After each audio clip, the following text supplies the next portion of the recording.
Let's do a call to order. Can we do a roll call? Yes. Anderson. Arakaki. Absent. Allen. Here.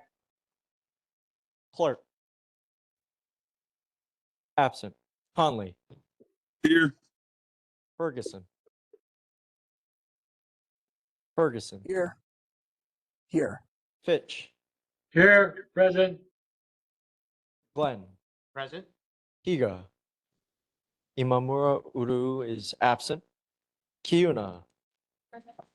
Maeda. Present. Mizusawa. Here. Tsuji.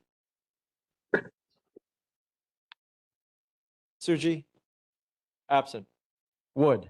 Here. Chair, you have quorum with 11 members present. Great. Honolulu Fire Department. Okay. Moving on. HPD.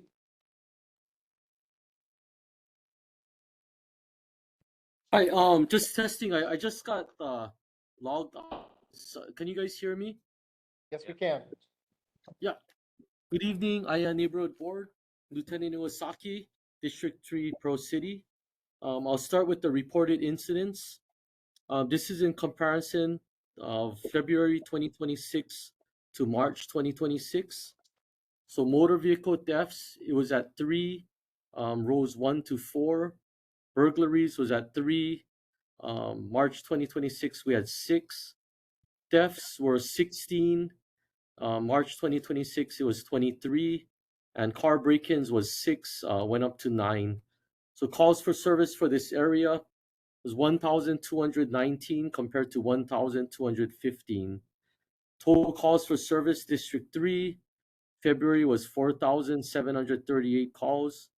March, we had 4,996 calls. Our safety tip of the month is staying alert, aware of your surroundings, trusting your instincts to avoid becoming a crime victim. And I just was reading last month's meeting that was attended by Keone Hong, Lieutenant Hong, and he mentioned about Halawa Housing. I was trying to get the housing director's name, but I couldn't find the email. But we are working hand in hand with Halawa Housing, our crime reduction unit. Had several meetings with the female that's in charge there. We have her phone number, and we do have housing rules, so we're making sure that everybody's following the rules. And if they involved with crime or trespassing or have unauthorized people on property, we're working with them to trespass these individuals, or even people that's not even on is not even supposed to be on property. They're working to evict them. So we are working daily with Halawa Housing and actively with them. So yeah, and I don't think there was any other issue from the last meeting. But yeah, per Ridge, the robberies from the last meeting that I attended, knock on wood, we're at 0 right now. So those individuals, after they're arrested, then yeah, we haven't had that problem anymore with the gold chain robberies. But yeah, that's all I have for my presentation. Okay. Board members, anything for HPD? Barnes. Hi. Hey, I live on Pomoho Place. Is there a way you guys can check that area out, because there's no parking signs posted. There's several cars that are not following those signs. I seen a blue and white this morning there, but they didn't do anything. So I was wondering if you can look at that area and see if it's okay for them to park like that, because even on the blacktop, the City and County roadway, they're parking on the blacktop. So to get through, you gotta go into opposing traffic to get through the area. Just a heads up. Thank you. Okay, what was the street name? Poamoho. No, Pamoho, Pamoho Place. Okay. And usually is it 24 hours there's parking issues over there, or is it in the morning or nighttime? Because I'm gonna send the officers now if it's an issue now. I don't know, sometimes they hear about you folks and everybody moves, so I'm not sure if someone knows someone, but it's been ongoing for the past, I don't know, several months. As far as the time, it Okay, happens okay. nighttime. Okay, thank you. Okay. Nighttime is my watch, so yeah, we'll get the officers over there and check on that. Before I move on to community, a couple things. So last month I talked about the Halava Business District parking. I want to give you guys big thanks from some of the businesses down there.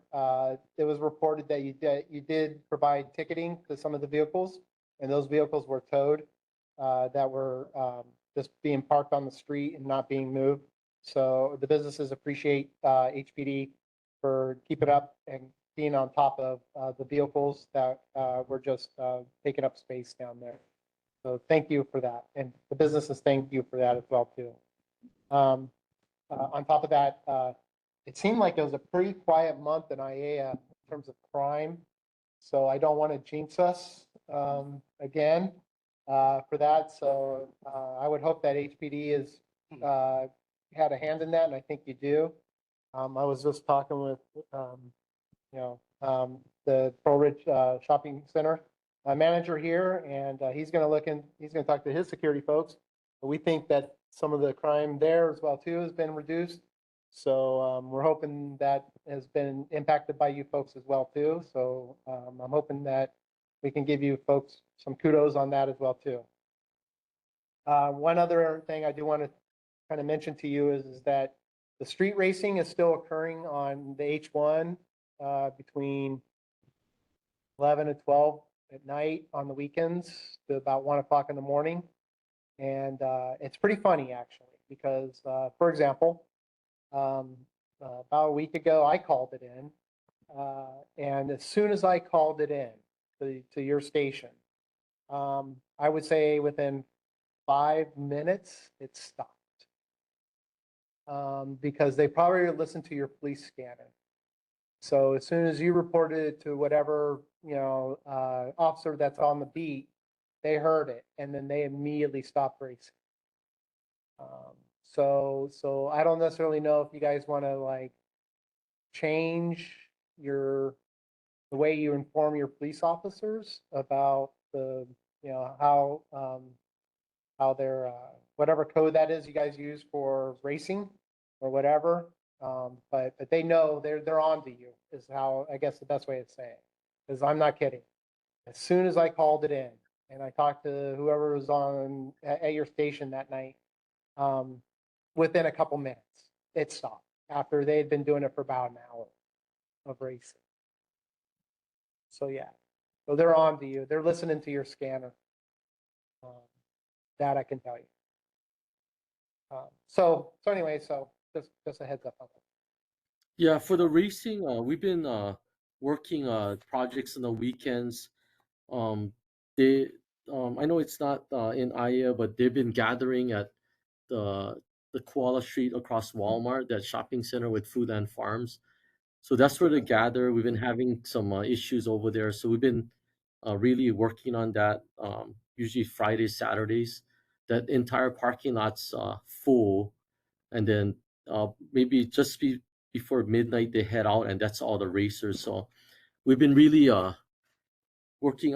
Even the Pro City Neighborhood Board, Larry had emailed me Larry's as here well tonight, by the regarding way. that. He's sitting right Oh, over Larry, here. yeah, he knows about it. Yeah, so we've been working on them, and every weekend we have our traffic division out there too. So they've been picking up a couple of racing arrests every weekend. So slowly but surely, I hope we're chipping away on that problem, but it's still a big problem. It is. It is definitely a whack-a-mole problem. So this past weekend and the weekend before, actually not this weekend, it wasn't so bad, but the weekend before, They were just doing loops between the airport exit and the ʻAiea exit, and just going back and forth on each one is what they were doing. Yeah. So, yeah. And I let them go for about an hour before I called it in, because I figured if I let them go for about 15 minutes, they'll stop until you guys show up, and then when you guys leave, they'll just pick it right back up again. So, but they are listening to your scanner and they know when the calls are coming in. That I can tell you. As soon as I called Okay. in, a couple minutes, they would stop right away. So, I do have some community questions for you. So, Claire, you want to? There's a microphone.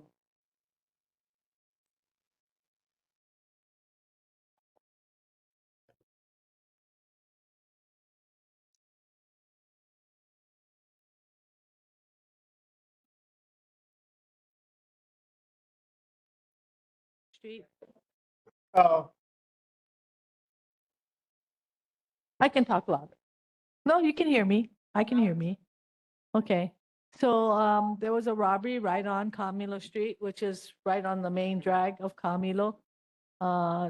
They have an orange sedan with 3 people, an older man and woman, and then a younger adult that broke into a front door and then just unloaded like a safe and a lot of other things. They have the address of the car. I don't know how they got that, but they have some cameras along the road that picked up the car going up the street, but I guess without any evidence or actually catching them in the crime, you can't do anything about it. No, I'm sure this is. Do you know when this happened? Was this recently? Yes, within the Yeah. last So a week and a half, maybe. yeah. So no. These cases get routed. So we have a detective. It's called our District 3 Pro City Zone. So we have like 8 detectives that's assigned over here to the Pro City District. So it gets assigned to one of the detectives, and they really do go out and canvass for evidence, canvass for cameras, anything that can help us with the case. So I don't know who's assigned specifically, but I assure you that it's being worked on. It doesn't just get reported and because we don't have anything, it doesn't just get put away. It is being investigated for sure. Yeah, I Yeah. guess they'd spoken to another policeman and they were expressing their frustration because like they have a case, there of a guy in Mililani that they know robs and then he takes all his stuff to his mother's house and she fences it and they watch her every time there's a robbery. And he gets maybe put away for a little bit and then he gets out and back to the same thing. So I don't know. So, okay. Yeah. So No. Yeah. you don't know if there's any similar types of robberies like that where similarly in the working in the ʻAiea area? Not that I know of. Like there. Yeah. I don't know of any. You know. A trend going on right now with this, but yeah, like I said, we do have, because we do cover Waipahu, Pro City, ʻAiea, Kunia, so we do have, burglaries happen, car break-ins here and there, and we do arrest, them here and there. So nightly, the guys are out patrolling. They'll see suspicious vehicles, and then we'll apprehend them. So, but yeah, this case, I'm not sure, of the facts of this case, but I assure you that it is assigned to a detective. They all get assigned to a detective, and the detectives do go out during the daytime to, canvass for evidence. Yeah, Okay. but if you want information on this, I could get you the information at the next meeting, or if you contact me or email me or call me at the station, we can get you more information definitely for this. Okay. Thank you. Thank you. okay. Got something. Community members? Yes. Right here. Oh, okay. Go ahead, ma'am. You want to come up to the microphone?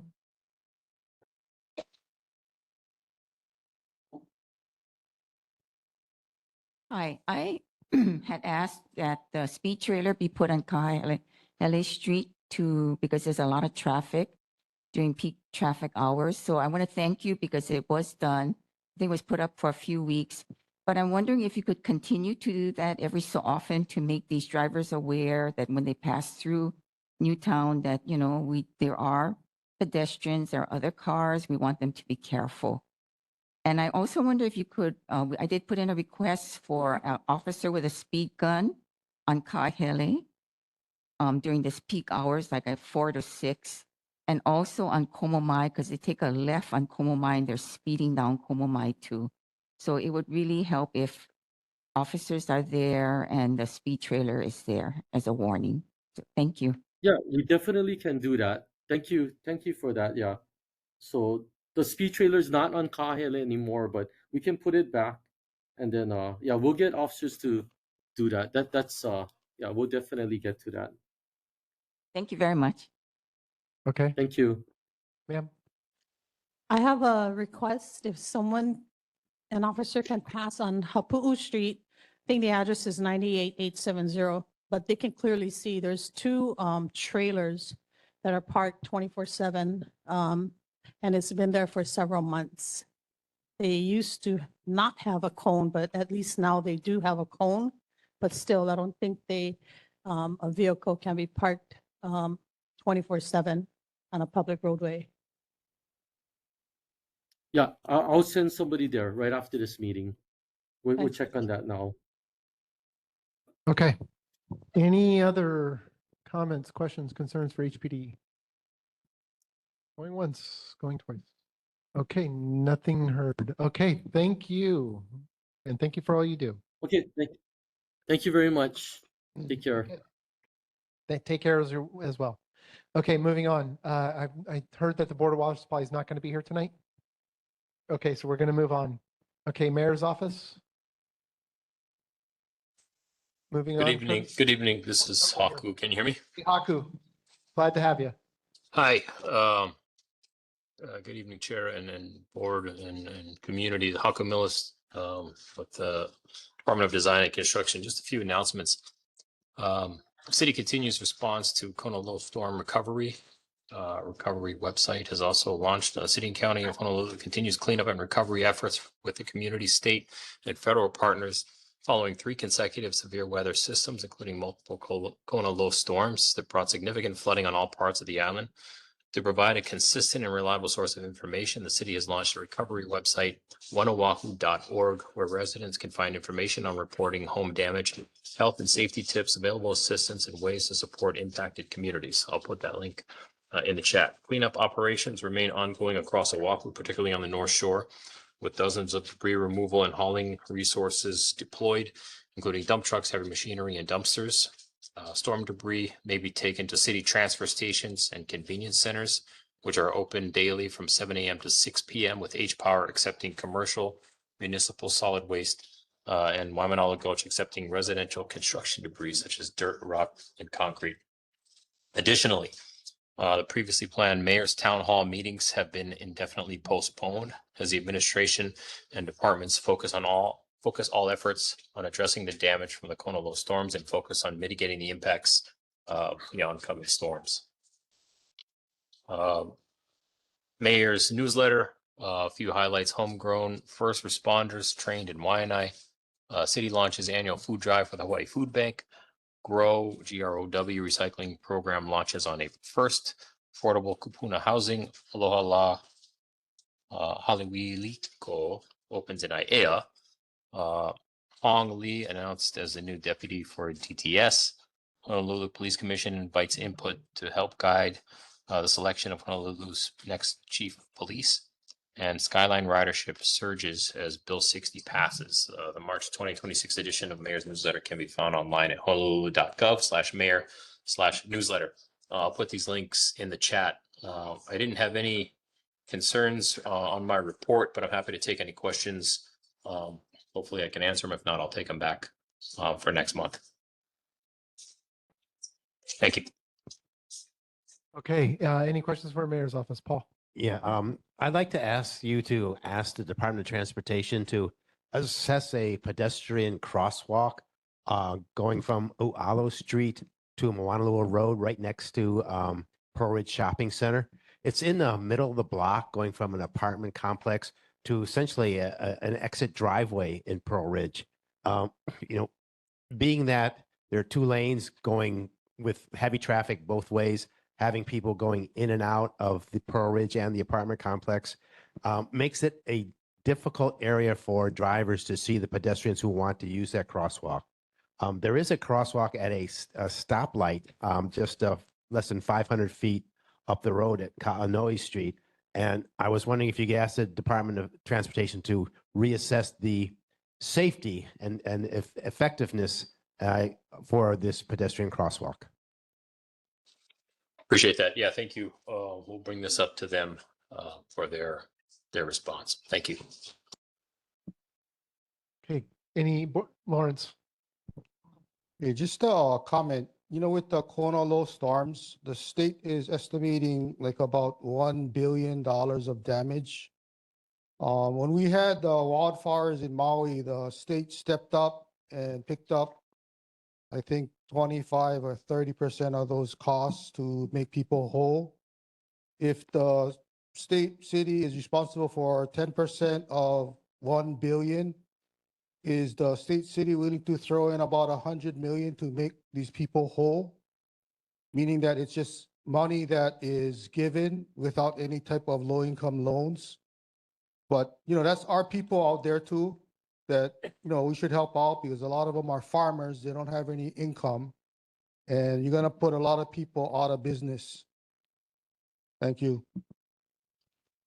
Appreciate the comment. Yes, thank you. We continue to work with the state and the federal government. I don't have any direct personal knowledge of all of this stuff, but just I understand it from the administration as they share with us. But this is obviously outside of my wheelhouse and regular work. So I'll get back to you after we hear back from the administration and Department of Emergency Management as they've been working with partners. Okay. Board members, any other questions? Okay, Claire, I think you have a question. Yeah, Haku, I've been away for a couple of months, and I didn't ask the last 2 times before I came. But do you have any status update on the building on Moanaloa Road, who has now made a substitute sidewalk and has dug up 2 big pits in Moanaloa Road? I don't know who was responsible for doing that work, if that was city work. And then they've attached a fire hydrant with gravel all around it. And then another pit further up towards them.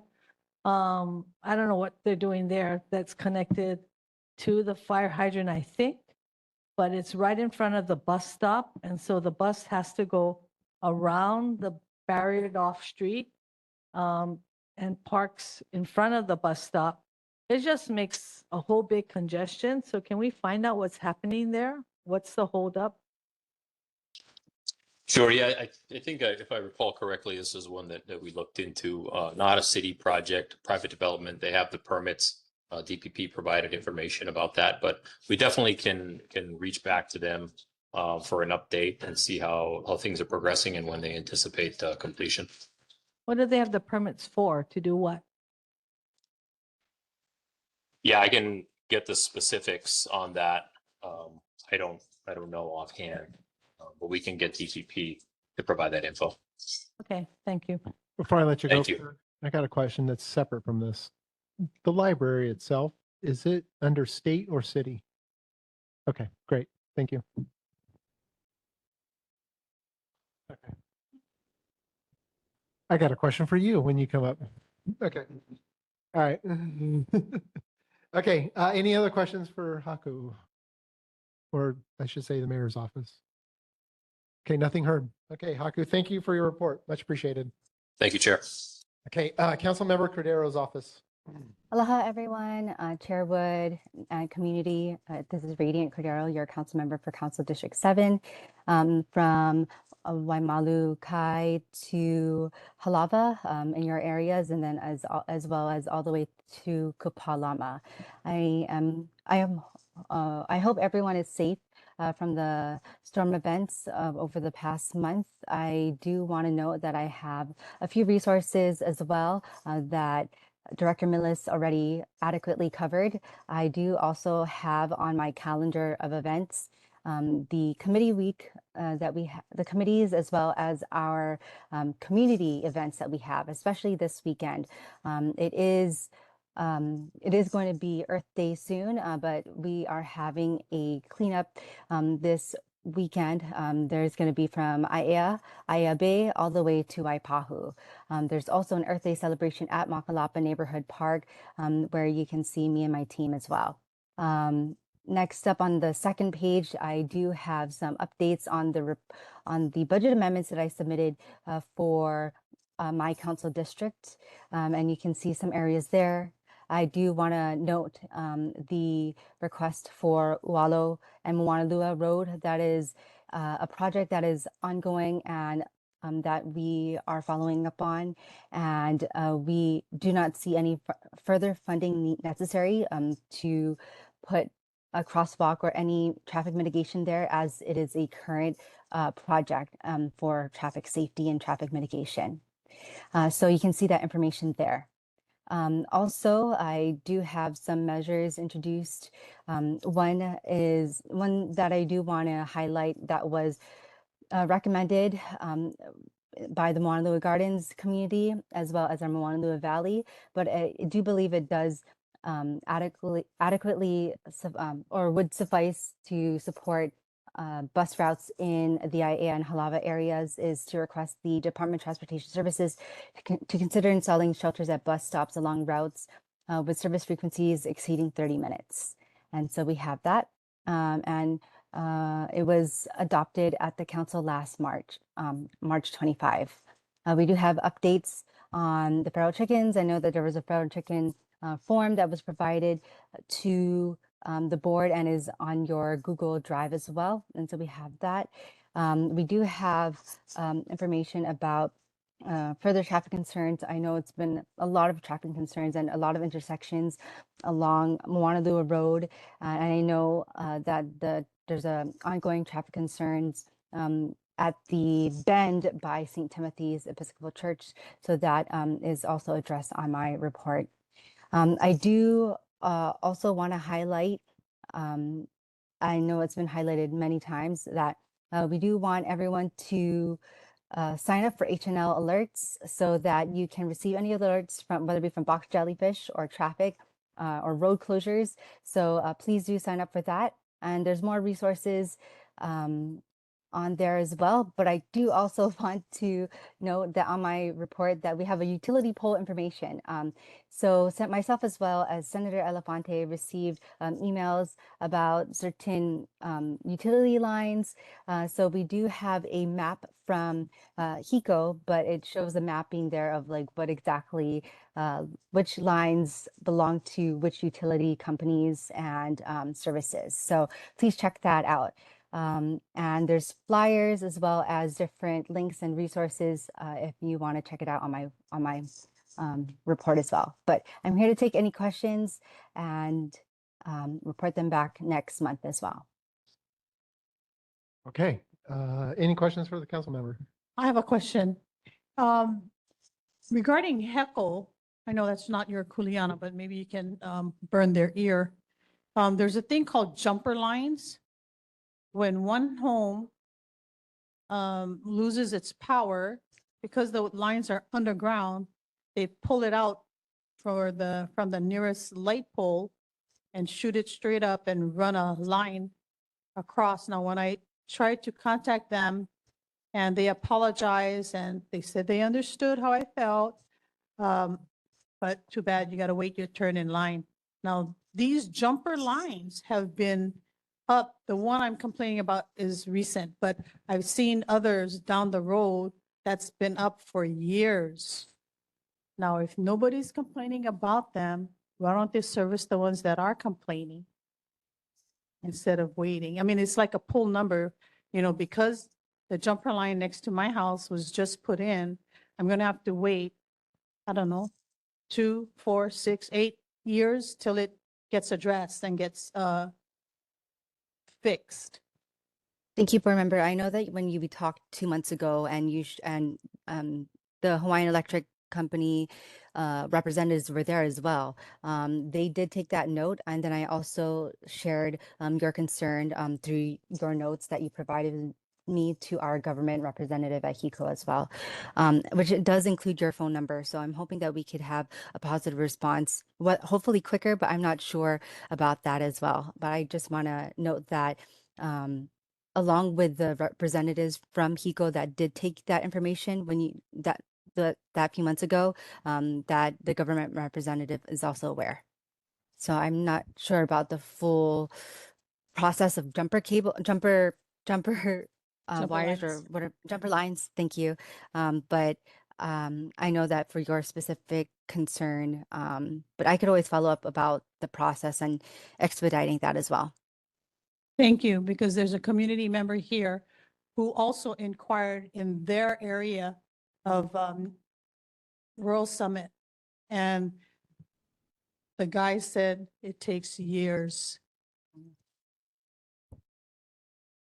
Thank you. I understand, and yeah, I don't have any oversight over them, but like you said, getting their ear and just continuing to bring up that concern would be of help. Thank you. Thank you. Any other questions, board members? Lawrence? Just a comment. I support all your raises you guys are getting for your council members, Senate members, because what you guys are doing is showing what the current living wage is for Hawaii. Instead of having to work 2, 3 jobs, people can look at your wages and they know the good living wage is roughly 130,000 what you're making. But it's a good indication of where we are, because I know the city and state, they're looking at pulling back on their tax credits. But maybe we'll have people step in and stop that from happening. Thank you. Thank you, board member Higa. First off, I met your sister at the senior club, but also for the tax credits, I do have to say that we have not pulled back on our real property tax credits. We've actually increased the amount as well as increased the capacity and availability for seniors as well as those that are we also increase the pool of people that would be able to receive it with affordable housing. So yes, just wanted to note that. Yes. Okay. Okay. And board members, any other questions for the council member? Okay. Community members, any questions for the council member? All right. Nothing heard. Oh, Okay. before I head off, I do want to wish Chair Wood a happy belated birthday. And thank you. And I wished you a happy birthday on your birthday, so I don't have to say it. So, but yes, happy birthday to you as well. Again. Thank you. I appreciate it. Okay. I still owe you a birthday present, by the way. So you got to hit me up for that. Okay. With that said, let's move on to Council Member Okimoto's office. Aloha kako. This is Pua from Councilmember Okimoto's office. How is everyone doing this evening? I hope everybody's staying dry. I wanted to acknowledge and thank Jocelyn for bringing our newsletters in person to you guys. She always is so awesome with like distributing the newsletters to every one of our boards and then us coming on. So I appreciate her and her work. I just wanted to do a few quick announcements for the legislative updates. Bill 34 relating to the flood hazard areas. This bill proposes amendments to the flood hazard area ordinance, chapter 21A, revised ordinance of Honolulu 2021 to align with updated requirements from FEMA. These updates are necessary for the city and county of Honolulu to maintain participation in the National Flood Insurance Program and the Community Rating System, which help keeps flood insurance available and more affordable for Oahu residents. Resolution 26-024 or 074 COVID hazard pay. Resolution 26-074 authorizes 15,777,253 in COVID hazard pay for members of the Teamsters and Allied Workers Union in recognition for their essential services during the pandemic. And then Resolution 26-075 strongly urges the city administration to immediately implement weekly soil testing at the Patsy Mink Central Oahu Regional Park and provide test results to the public within 24 hours of testing. So these are going to be in their different statuses are in either going to be in commission or in commission meetings, or they're in the process at the moment for council. I did end up putting the important links and websites in the chat, including Boss's April newsletter. And then I do have a response from last month that board member Higa had. The question was, what is a debt services 18.26% in the pie chart that we had in our last month's newsletter. And it's the debt services makes up 18.3% of the budget at 725.6 million, covering principal and interest payments for general obligation and sewer revenue bonds. So that's my report for tonight. If there's any questions I can take back to the office, I'm here to help. Hey, Council Member Okimoto's office. Any questions?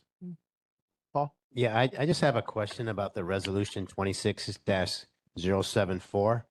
Why are the Teamsters and Allied Workers Union special that they get hazard pay for their work during the pandemic, where half of the state was still doing their job, including people who work at grocery stores, people who work at Walmart?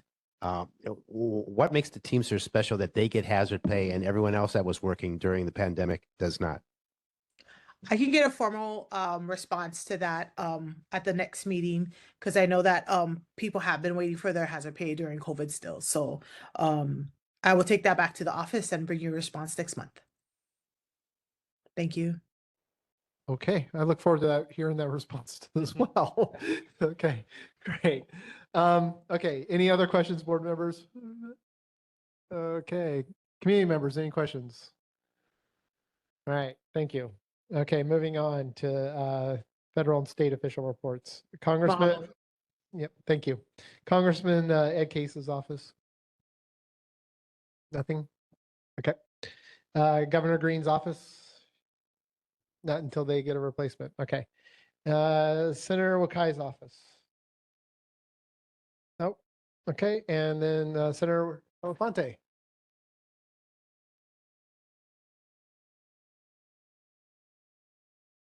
Good evening, Chair Wood, Vice Chair Mizusawa, members of the board, and the ʻAiea community and those online. Happy belated birthday to you, Chair Wood, and to Councilmember Cordero. So ha'ole lahanau. You do have my written report, which is the same as last month, which is our spring newsletter. Kayla Okamura from my staff, she's online. So for those that are viewing online, you'll have the link to our newsletter and some additional information. Right now, we are in the final stretches of our legislative session, which ends on May 8th. And so today, the Senate did vote on House bills on third reading. And so now we enter a period which is known as conference, where we work out differences between the House and Senate bills and different drafts and versions of that. And so that will be 2 weeks before we end session. And we do have to pass a balanced budget at the conclusion of our session. Just a few things in the community for those to be aware of. I know I do see a representative from HDOT, Shelly, who's here, and we've been working with her to address some overgrown issues along the Halawa off-ramp and ʻAiea off-ramp by ʻAiea Elementary School. So thank you to HDOT for looking into that, and hopefully we can get that overgrowth cut very soon. I also want to highlight one ʻAiea High School student, Olivia Barth. She was one of 42 students as a student ambassador and recognized at the East-West Center this past weekend for her study abroad that she went to the Philippines. And so congratulations to her. And also the ʻAiea High School Student Council has just been honored a Gold Excellence Award this year. So they'll be inducting their new officers coming up later this week. And then also I want to point out a few things budget-wise and also legislative. First off is thank you to the support from the board and community. There are two provisions that is currently in the state budget that our area delegation for ʻAiea has been working on. So I want to thank Representative Kong and Representative Shimizu for putting it in the House draft, which is two appropriations for ʻAiea High School, both at $225,000. One of them would be for the perimeter fencing along the field, and the other will be leveling out the perimeter area of the gym. So we hope to continue to have that in the budget so that they can proceed with some of the projects. And as many of you know, there's a lot of ongoing work with the women's locker room as well as the athletic football field, which we hope will start in the coming months.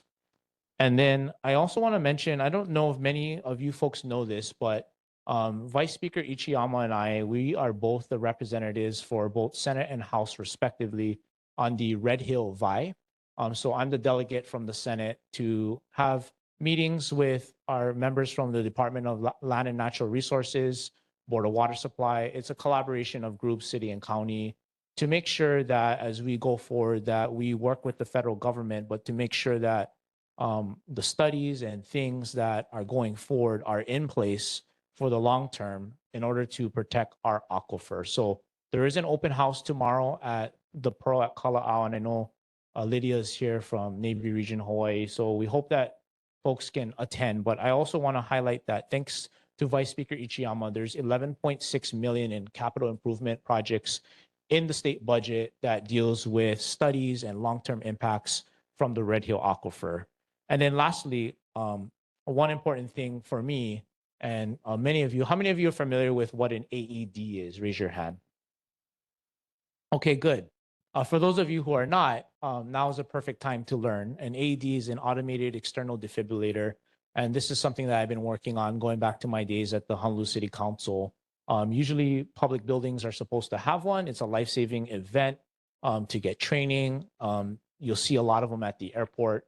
But I've been working on Senate Concurrent Resolution 87, which is currently in the House and is having a hearing on Thursday to make sure that we have it in our state buildings and hopefully can expand it because they are life-saving devices in the event that 911 can't get to a person immediately. And then lastly, I just also want to recognize my session staff, Kayla Okamura. She won't be here next month as we will be concluding our session. So I just want to give a shout out to her and all her hard work for the newsletters and social media that she's doing for that. And so with that, that concludes my report. Thank you, Chair. All right, thank you.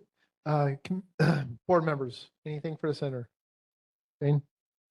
Hi, Senator Elefante. What was the rationale for not holding a hearing for House Bill 2358? Okay, thank you for that. And I know I haven't responded in the media for that, but I just want the public to be aware, as chair of the Labor and Technology Committee, what that bill would do is it would enhance retirement pension benefits for 6 people, which would be the director of law enforcement, the deputy director of law enforcement, the adjutant general, the deputy adjutant general, the fire marshal, and the deputy fire marshal. When Director Lambert came over from the Honolulu Police Department, this was one issue that he did mention. Currently in our revised statutes, we're not supposed to have any type of benefit enhancements. There's a moratorium on that from 2011. And where I don't feel comfortable is giving out a pay increase in retirement to 6 individuals at the cost of everyone else that is on the ERS system. Those are state employees, those are retirees. I represent a large group of retirees. And once we start to do that, we could potentially go down a very slippery slope. And ERS, the employees retirement system, did have concerns, serious concerns about the status of our tax status of that. This is basically a fund that funds retirement for employees in the retirement years. What I want the public to know is that the fund is unfunded, meaning it doesn't match up to the projections going out, and it will take us 21 years before we get to fully funding it. And that's part of the reason for the moratorium and part of the reason why we're not able to, unless the legislature would like to, change that section in the law. And for those reasons, and in the benefit of the general public, that's one of the main reasons why I didn't hear that. And I didn't want to accommodate 6 people, even though those are noteworthy good people, but for thousands of people that rely on it and jeopardize our whole retirement system. And what I want the members of the public to know is that there is also an increase this session in a couple bills for first responders, mainly police officers, to pay 3% more because there's gap years in the out years. And also to, in our 6-year financial plan, we have a $1.8 billion shortfall. And part of that shortfall is coming up with money, looking at tax credits and freezes. And if we were to do this for these amount of individuals, not only would they have to pay more into their pension and retirement system, but also taxpayers would have to pay more. So we did look at other ways to include not just these 6 people, but everyone, which is our deputy sheriffs. And one of the figures that we got from last session was north of 20 million. And that would be 20 million that we would have to come up with and account for, and then also in future years, and then that compounds and pays. So that's a long answer to your question. I hope that answers your question, but those are my reasons why I did not hear the bill. Thank you so much. I appreciate it. Yep. Lawrence? Just a general question. I was wondering, what is the cost benefit for acquiring the Wahiawa Dam? I know they said that they're gonna get it for free, but then they had to upgrade it for, first it was 20 million, then it went up to 40 million, and the last I heard, I think it was 50 million. But when they talk about certain things and the cost of money, it's like nothing. But then you try and get $1 million for a small project, it cannot be done. But I was just wondering, what is the cost benefit for acquiring the dam? Yeah, so I have to check back on you. I know there was a bill previous sessions ago that the legislator did consider to acquire that, and I don't know what the exact cost is on that, but we can get back to you, Board Member Higa. Thank you. Russell?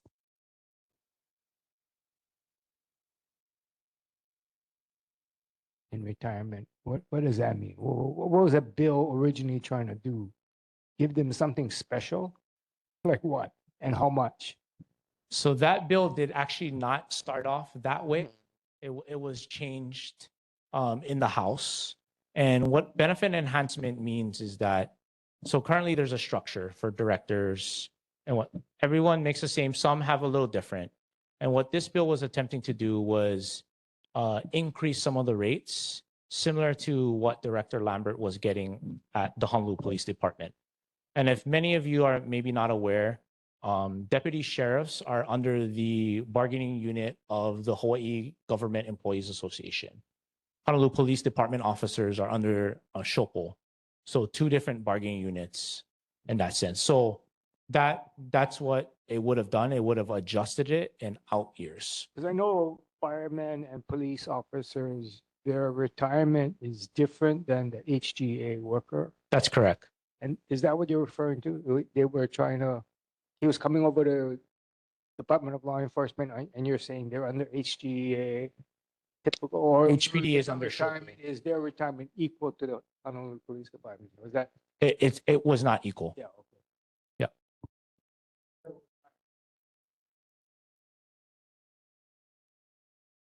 Correct, for 6. And it didn't start off as for 6. Yeah. Did it start off? Several, less than that. Yeah. Wow. Okay. I wish I could get a bill just for me. But okay. All right, Paul, go ahead. Okay, I'd like to applaud you for your efforts to increase the number of AED devices available. As a physician, we know that without the use of an AED device, CPR rarely gives you a successful outcome. So, and it's a great invention, it's foolproof. Even people who haven't been trained on how to use it can still use it. So, please, push forward with getting that device. It's going to save lives. Thank you. All right, board members, any other questions? Okay, my turn. Oh, yes. So I got asked today by the library here to ask you or somebody within the state government for assistance. Okay. with the lights in the parking lot. So I will they, follow up and see what I can do. yes. Yes. They need help. I don't know if it's funding or I think it's funding. Okay. Yeah. We'll check into that and get a status update and report back. Okay. I would like them to have lights so we could park in the parking lot again. And it's my understanding, I was just looking this up online, that during the library hours, and maybe May would like to have lights so she could park in the parking lot again. maybe Ms. Tamamoto might know more than I do, but it's my understanding that they do have parking open during normal library. They do. hours. They do. But we can check up on the status of funding for Yes. some of these repairs. Yes. Be greatly appreciated. And if I may, a Yeah. point of personal privilege, Chair, I just want to acknowledge, I don't know if many of you know, but Claire Tamamoto and the ʻAiea Community Association was very instrumental Yes, they were. in getting this library. Yes, they Where were. I personally witnessed her with Governor Abercrombie telling the community, Governor, we need a library and we need it here. So correct. thank you, Claire. Yes. You're the Claire. reason why Thank we're you, here. Claire. So she's done her part. So she's done her part. Yeah. So Yes.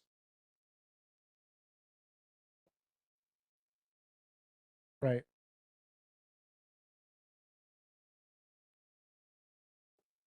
Yeah, they're out there right now. You can see them, but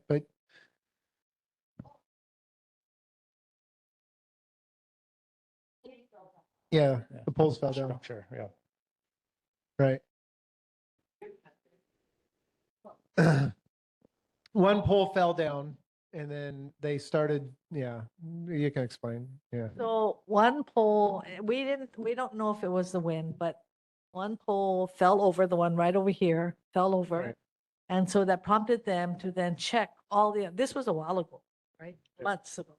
And so it prompted them to check all the other poles.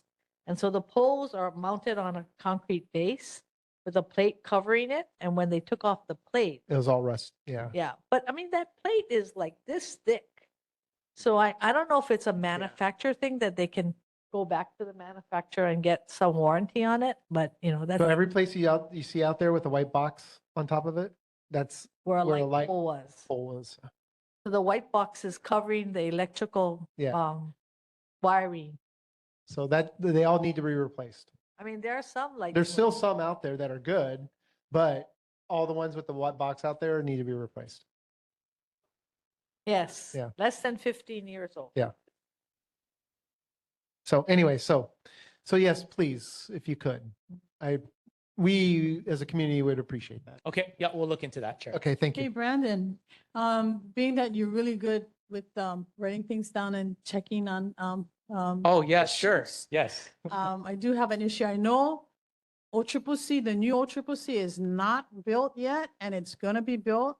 But my concern, and as well for the community, is when these prisoners or these incarcerated people get released, are they just gonna word of mouth that the family's gonna pick them up, so they'll just release them? I mean, it should be, where they gotta be signed out or something, because right across the street, Halawa District Park, there's a lot of children, a lot of activities, Oh, we have the actual warden here. That'd be a better question if you wanted to ask him. Okay, Yeah, because it's gotta be, I'm just concerned about the yeah, children. the senator wanted to answer that question for you. Well, I can, Oh, if you okay. like, I can Okay, respond. okay, go ahead then. Yeah, so Go Board Member Kiona, first of all, congratulations on being on the board.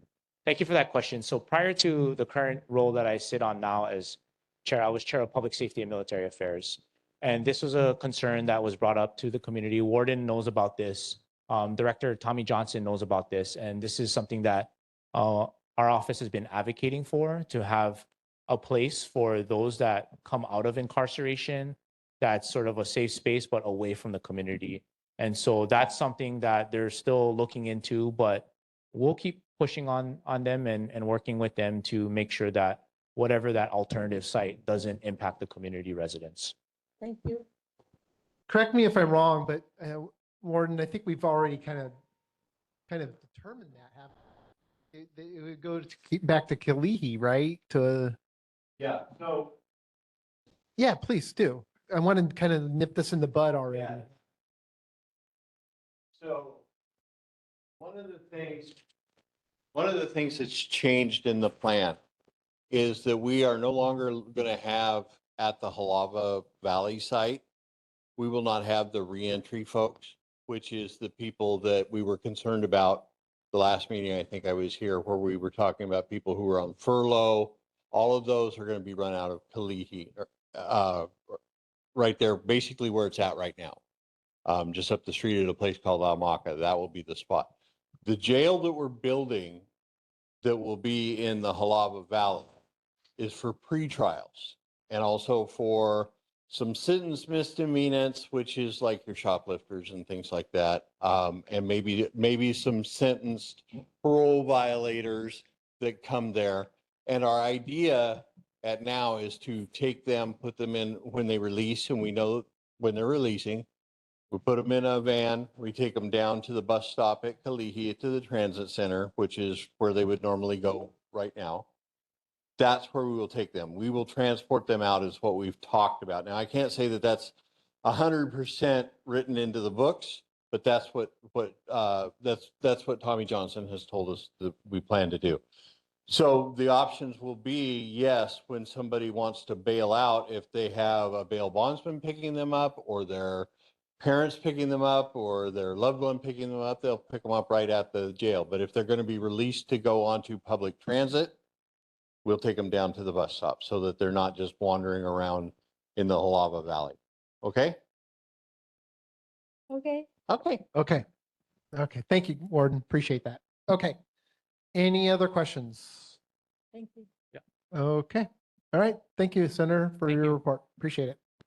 Okay, moving on. Representative Ichiyama's office.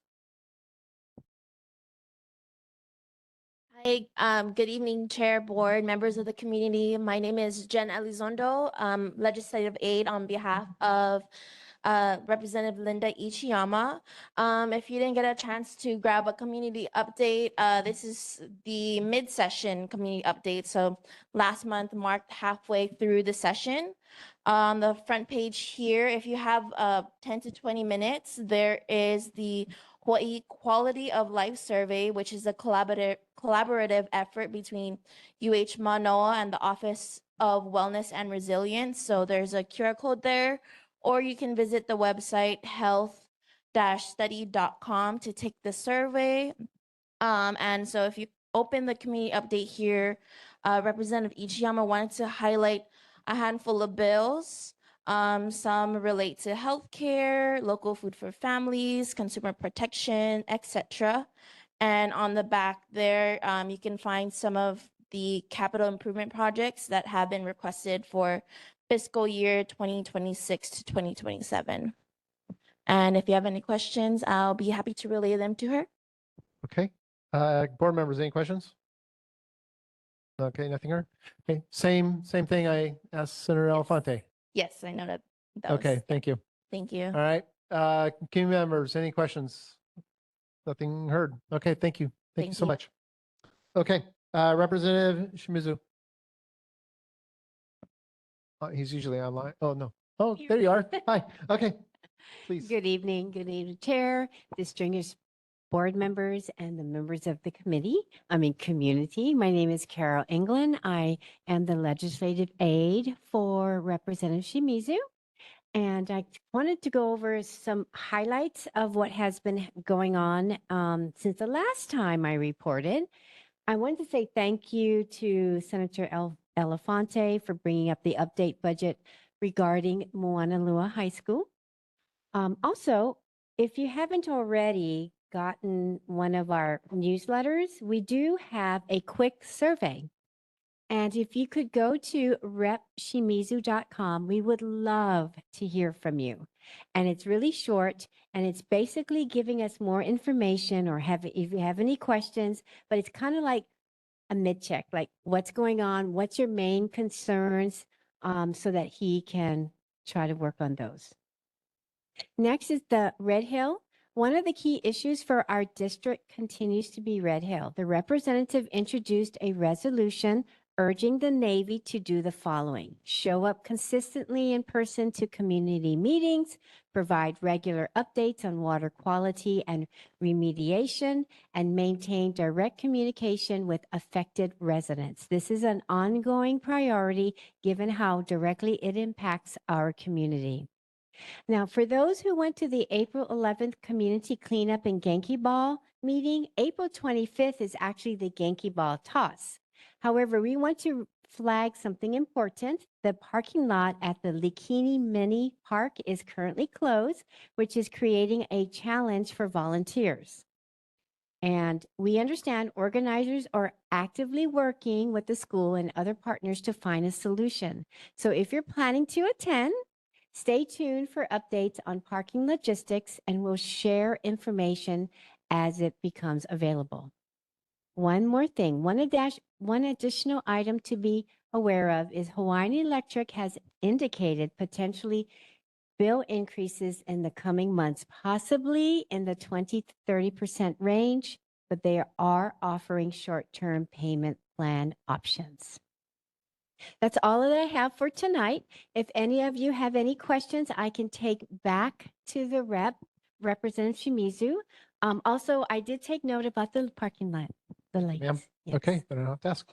Okay, Lawrence, question. I had a question. You know, with the Hawaiian Electric rate increases because of the fuel oil price adjustments, all of our electricity doesn't come from our fuel burning power plants. A lot of it comes from the solar farms. What percent comes from the solar farms? And is that fuel oil price adjustment added on to that solar farm producing power? Okay. So I just want to make sure I understood the question. You want to know what are the percentage of the cost for solar farms? No, when you compare the overall electricity being produced, some of it is from fuel oil plants that burn fuel oil to make electricity. Some of it is from the solar farms. So what percent is from the solar farms? What percent is from the fuel burning plants? Okay. And is that fuel oil adjustment included and tacked onto the solar farms that's producing power without fuel oil? Okay. Got it. Thank you. Very good. Okay, any other questions? Community members, any questions? I have Okay. a question online. Oh, online question. Okay. We have a question online. You mentioned a resolution about Red Hill. Did you give the number for that? Okay, so what? Not a resolution. Well, let's see. He did he did introduce a resolution urging the Navy to go. You wanted a number? Is that what you asked, ma'am? Yes. Yeah, if we want to support that. Okay. I will get back to you on that one, and that's for the Red Hill. Okay. So what I could do, Chair, is to give you all that information. Would that be the best way, or how would you like for me to report any of these things back to you? I just report at the next meeting. That'd be fine. That sounds. I got a question though. Now about the Red Hill thing. You mentioned that Navy's not been participating, or is it you inferred that they haven't been participating? Is that a true statement, or Well, we're actually want consistency is what we were they haven't saying been in the- consistently He participating? didn't say it was. He just wants it to be more consistent. So More he didn't consistent. say that they weren't. Okay. But he wants to put in the resolution to show up consistently in person to community meetings. Okay. Yeah. Okay. I think I got what you're saying. Okay. Okay. It's not that they haven't been. He just wants to put it in words. Exactly. Got it. Okay. Yes. Oh, okay. Councilmember Cordero, you wanted to say something, ma'am? Yes, I just want to have clarification. I know it's not in your direct area, neighborhood board area, but since it was mentioned, the Genki Ball making at the Likini Street Municipal Lot, as well as Howard Shima Likini Street Park, did not occur last week, and all Operation Cleanup events are moved to the month of May, with no particular dates scheduled yet. So just wanted to make that correction. And for the parking lot that looks to be closed until May 6th or so. So thank you. I will let him know that. Okay. Okay. Okay. Thank you. Thank you for clearing that up for me because I know I've done a couple of interviews and I've mentioned that there has been good collaboration between the Navy and Board of Water Supply and other entities. And I just hope I wasn't incorrect in saying that. That's all. Okay. All right. All right. Great. Thank you. Okay. With that, if there's nothing else, we'll move on. Representative Kong's office. Nothing? Okay. All right. With that, federal and state official reports are done. Let's move on to community reports. Hawaii State Department of Health. Hi, good evening. This is Kaylee Good Aquaro. evening. Hi, good evening. I'm the administrator for the Department of Health's Child and Adolescent Mental Health Division. I have a couple of follow-ups from our last meeting, as well as some announcements that I wanted to share with the group. So first, there was a request for the HPD mentorship program schedule. We had talked last time about the fact that HPD is doing a mentorship program with the youth in the home at the community-based residential facility. We did request that schedule from Catholic Charities. However, they said that the schedule changes frequently because it's based not only on resident needs, but also on HPD personnel availability. So they were unable to provide a calendar of events for that. I also wanted to follow up on the reports of unattended youth. So I did want to clarify that the February 2026 incident involving an unattended youth was an isolated event. So I think 2 additional occurrences were reported. However, staff members were actually present and supervising youth in those other 2 instances. So I know that the staff are not always visible, but they were supervising the youth in those 2. They had eyes on the youth in those 2 other incidents. I also wanted to just flag, in the wake of our severe storms and flooding, the Child and Adolescent Mental Health Division has been participating at the different disaster assistance centers and have been trying to provide guidance to families and parents about how to talk to their kids after a disaster. And so we've already provided a flyer of information that will be available to community members on the Google Drive. It's just some helpful tips for talking to kids after a disaster, especially if they seem distressed about the events, or depending on what they went through in terms of having to be evacuated or things like that. So that's just a helpful resource. Please share it with anyone that you think would benefit from that. I also wanted to highlight that May is going to be Mental Health Month. Every year, May is Mental Health Month. And in particular, on May 7th, it's Children's Mental Health Acceptance Day. So there will be sign waving events all across the state. And we've also shared for the Google Drive a flyer that shows where those sign waving events are taking place across the state on May 7th. Green is the color for children's mental health awareness and acceptance. So if you feel so moved, you can roll up to a sign waving event or wear green or talk it up with your friends and family members. It's really important to help kids, to be visible and to show that, there doesn't have to be stigma, that their mental health matters, and that there's lots of resources and help available to them if they need it. I also wanted to, related to disaster response as well as mental health month coming up, just make sure that everyone is aware of 988. 988 is like 911, but for mental health. So it's our crisis line, and you can text or call for support, and it's available 24/7 to everyone. It's a great resource, and we've just dropped the link in the chat for Hawaii Cares. Hawaii Cares is the our 988 call center here in Hawaii, and they also have a great website with lots of resources and support.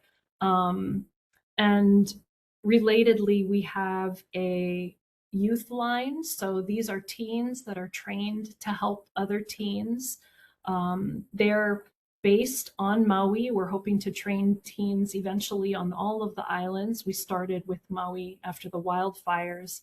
But these are teens that are trained to answer a warm line and to support other teens who are calling in. And they're amazing, super impressive young people that I hope are going to have long and wonderful behavioral health careers, because they're just really terrific assets and they've been great helpers.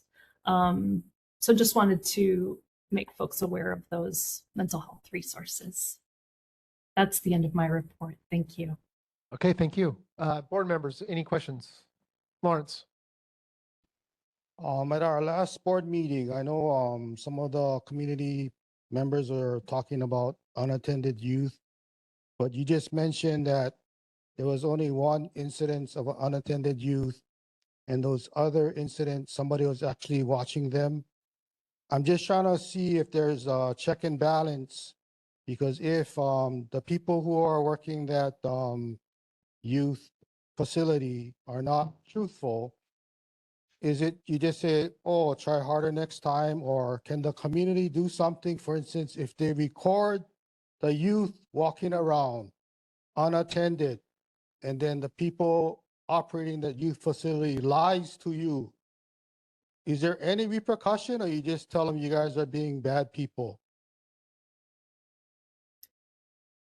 Well, certainly if you feel that something unsafe is happening, you can call the police, but there are times where the youth is being watched and they are allowed to take a little bit of space. Sometimes they're allowed to be on the property, or they might go out into the sidewalk, and the staff continue to watch them and supervise them. They're within their line of sight, but they're trying to give them space, give them just some breathing room, and there's nothing dangerous or unsafe happening. So, just as a reminder, these kids are not criminals. They're not a danger to society. They're not, they don't need to be locked up. It's not a locked facility.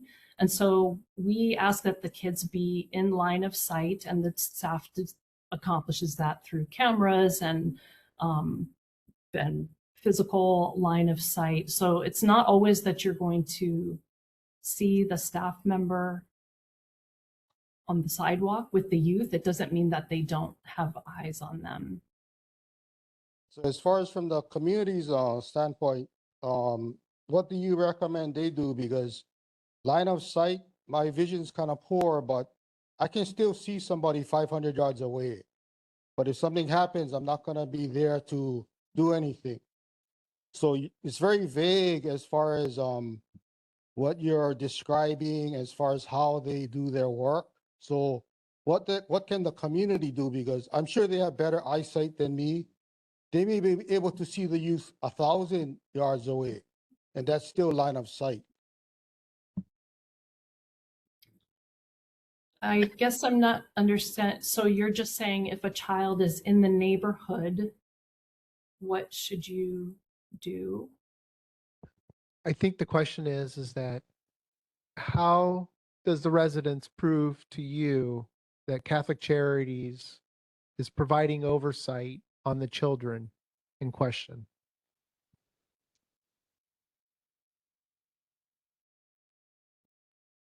Maybe I'm not understand. So you're saying that you don't Because believe right now the residents don't trust Catholic Charities' word.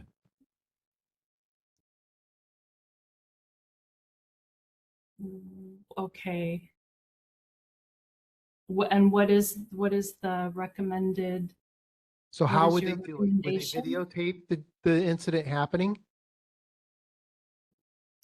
Well, that already has happened, right? I understand that people have, Ring cameras and other things, but I would say that if the youth is not, if there's nothing dangerous happening, a crime is not being committed, nothing is happening, if the youth is I think just on the question is- sidewalk. Again, the question is, Catholic Charities is supposed to be providing oversight on the children. They're not supposed to be wandering around outside by themselves. If they videotape a child wandering around the street by themselves, not in line of sight of an employee of Catholic Charities, that is against the policy. If it's against the policy, what is the ramifications towards Catholic Charities if they violate the policy? I'm walking the dog. Meaning that they are just showing a pattern of not properly supervising the youth. Exactly. That is exactly right. Well, I would say that Catholic Charities has provided contact name and number for any concerns like that the community has. That's Sarah Antone, and I believe her name and number and contact information are in the Google Drive. And she has said in meetings in the past that if there are concerns or complaints like that, that she would be the point of contact. But the question my board member's asking you is what's the ramifications towards Catholic Charities if they violate the policy? We do constant contract monitoring, and we are evaluating. Revoked? I'm sorry? Would the contract be revoked or terminated?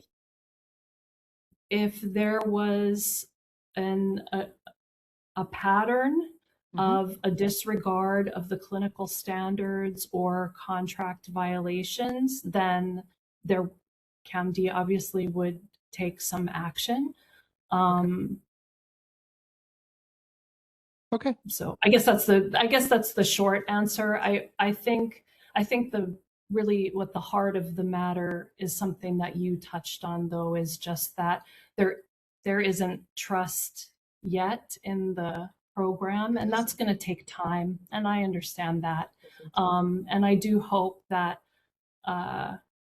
with time that trust will grow, and will, with communication and all those things. So I think that's actually the bigger that's the root of problem this issue. in my mind. Yeah, that is the root of this issue. However, like I said, you're going to hear more of it tonight, okay, as we go into this. So you're going to hear more reports and more complaints. So, but yeah, okay. Board members, any other questions, comments, concerns? Russell. Kelly, if I understand correctly, you're the administrator of CAMD, the one who is Yes. enforcing this contract? I oversee all of CAMD's operations. Okay. Yes. That's a pretty high position. Yeah, in the state Yes. government. I was an administrator myself. You mentioned tonight, there's something that confused me, that you made it seem like the youth, as you call it, or even children in that facility are not a danger to society. And you believe that? Yes, I do believe that. If they were a public safety concern, they would need to be incarcerated. They would need to be. But isn't it required in their contract, the state's contract with Catholic Charities, that specifically says that a youth to be housed at that facility must have displayed sexually deviant behavior in the past? And if that's the case, you still feel that's not a danger to society or the neighbors?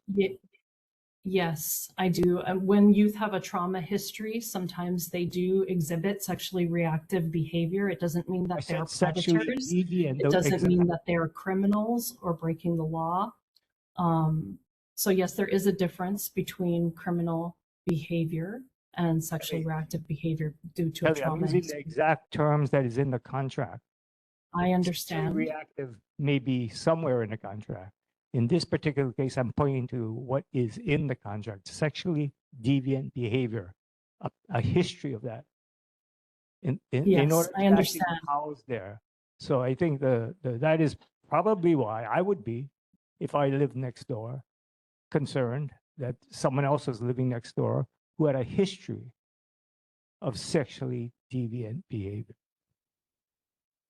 I understand, and I would just clarify that sexually deviant behavior does not mean criminal behavior, and it doesn't mean you have a criminal history, and it doesn't mean that you're a predator.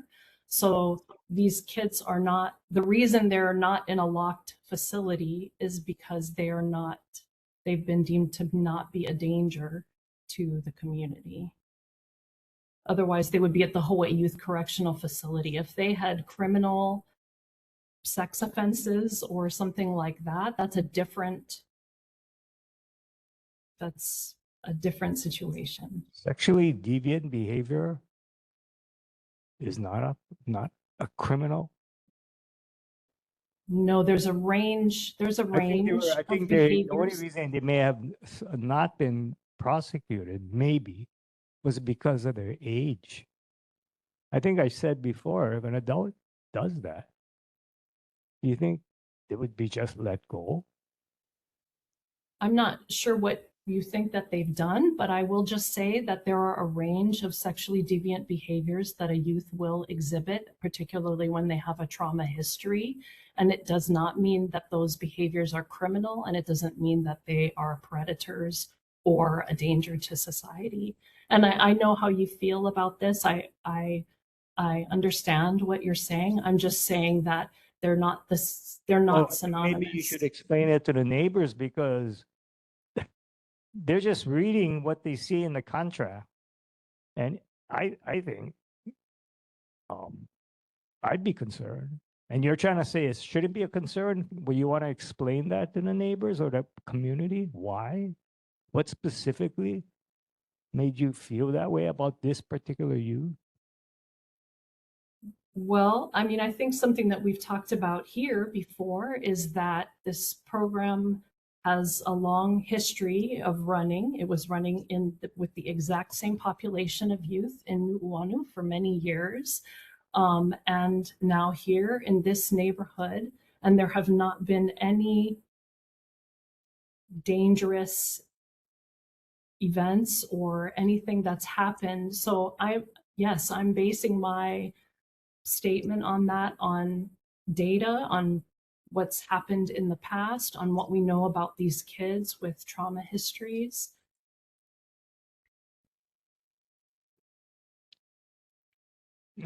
I'll just end here, but I think the Yims have testified previously about what has transpired already at this facility. And you still think there's not a problem at that facility?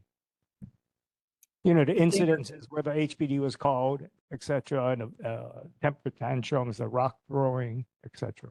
As I reported last month, when we conferred with HPD about the calls that have been made, the majority of them were parking violations, and the ones that were not were internal to the home. None of the incidents, in HPD's opinion, were community safety risks.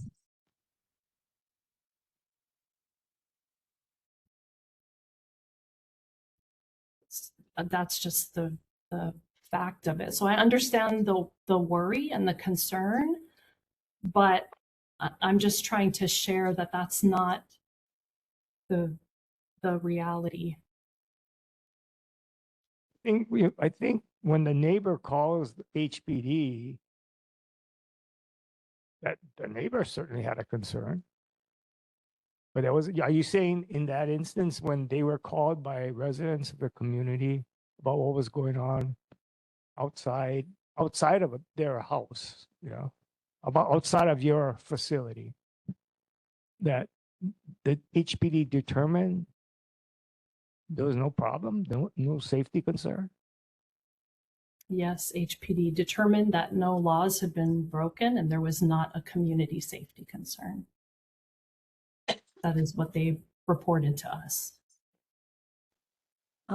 Kathy, I don't know you, but I have a suggestion to offer. You said that it will take a while to build trust.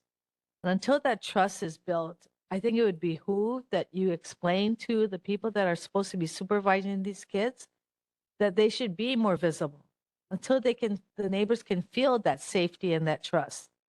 You know, you're asking somebody to believe you on your word and to establish trust, and you're not even on site, and you're just taking the other group's word. They cannot see them. The concern is, you know, they might be in the line of sight, and I think Lawrence Higa explained to you that, yeah, if you're just watching on a video camera, you know, what's your reaction time to get into something that is responding to a situation? So until that trust is built, maybe they do need to be more visible. Yeah, they should probably be within a few feet of these kids, not like, you know, 100 feet from these kids. Thank you for your suggestion. I will definitely share that with the program in the Yeah. spirit of building trust. Yeah. Okay. All right. We're going to move on. So community members, ma'am, you want to go ahead and start? Yes, Dr. Kelly. I have a concern when you say that trust needs to be built. How can you build trust when you have not been transparent and accountable to this community? Question: have these youth been adjudicated?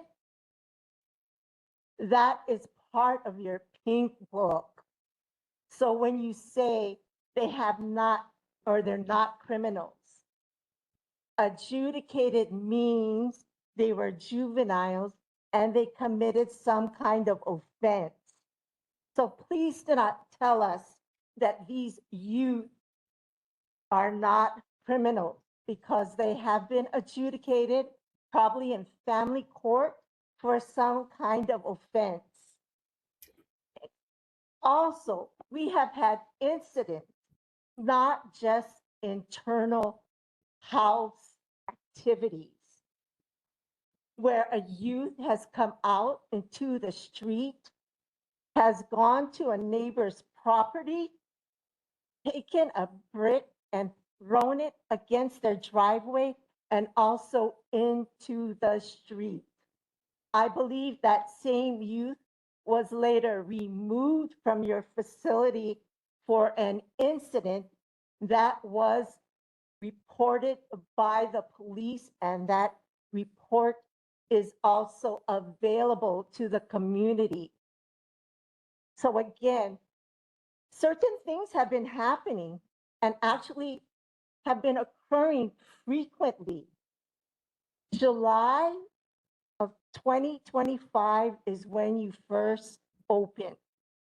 We are coming up on an annual, maybe a review. I have asked several times that Catholic Charities should make available someone that has operational knowledge of what is going on in that facility.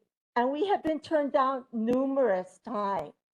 So again, you're going to start year number 1 in July.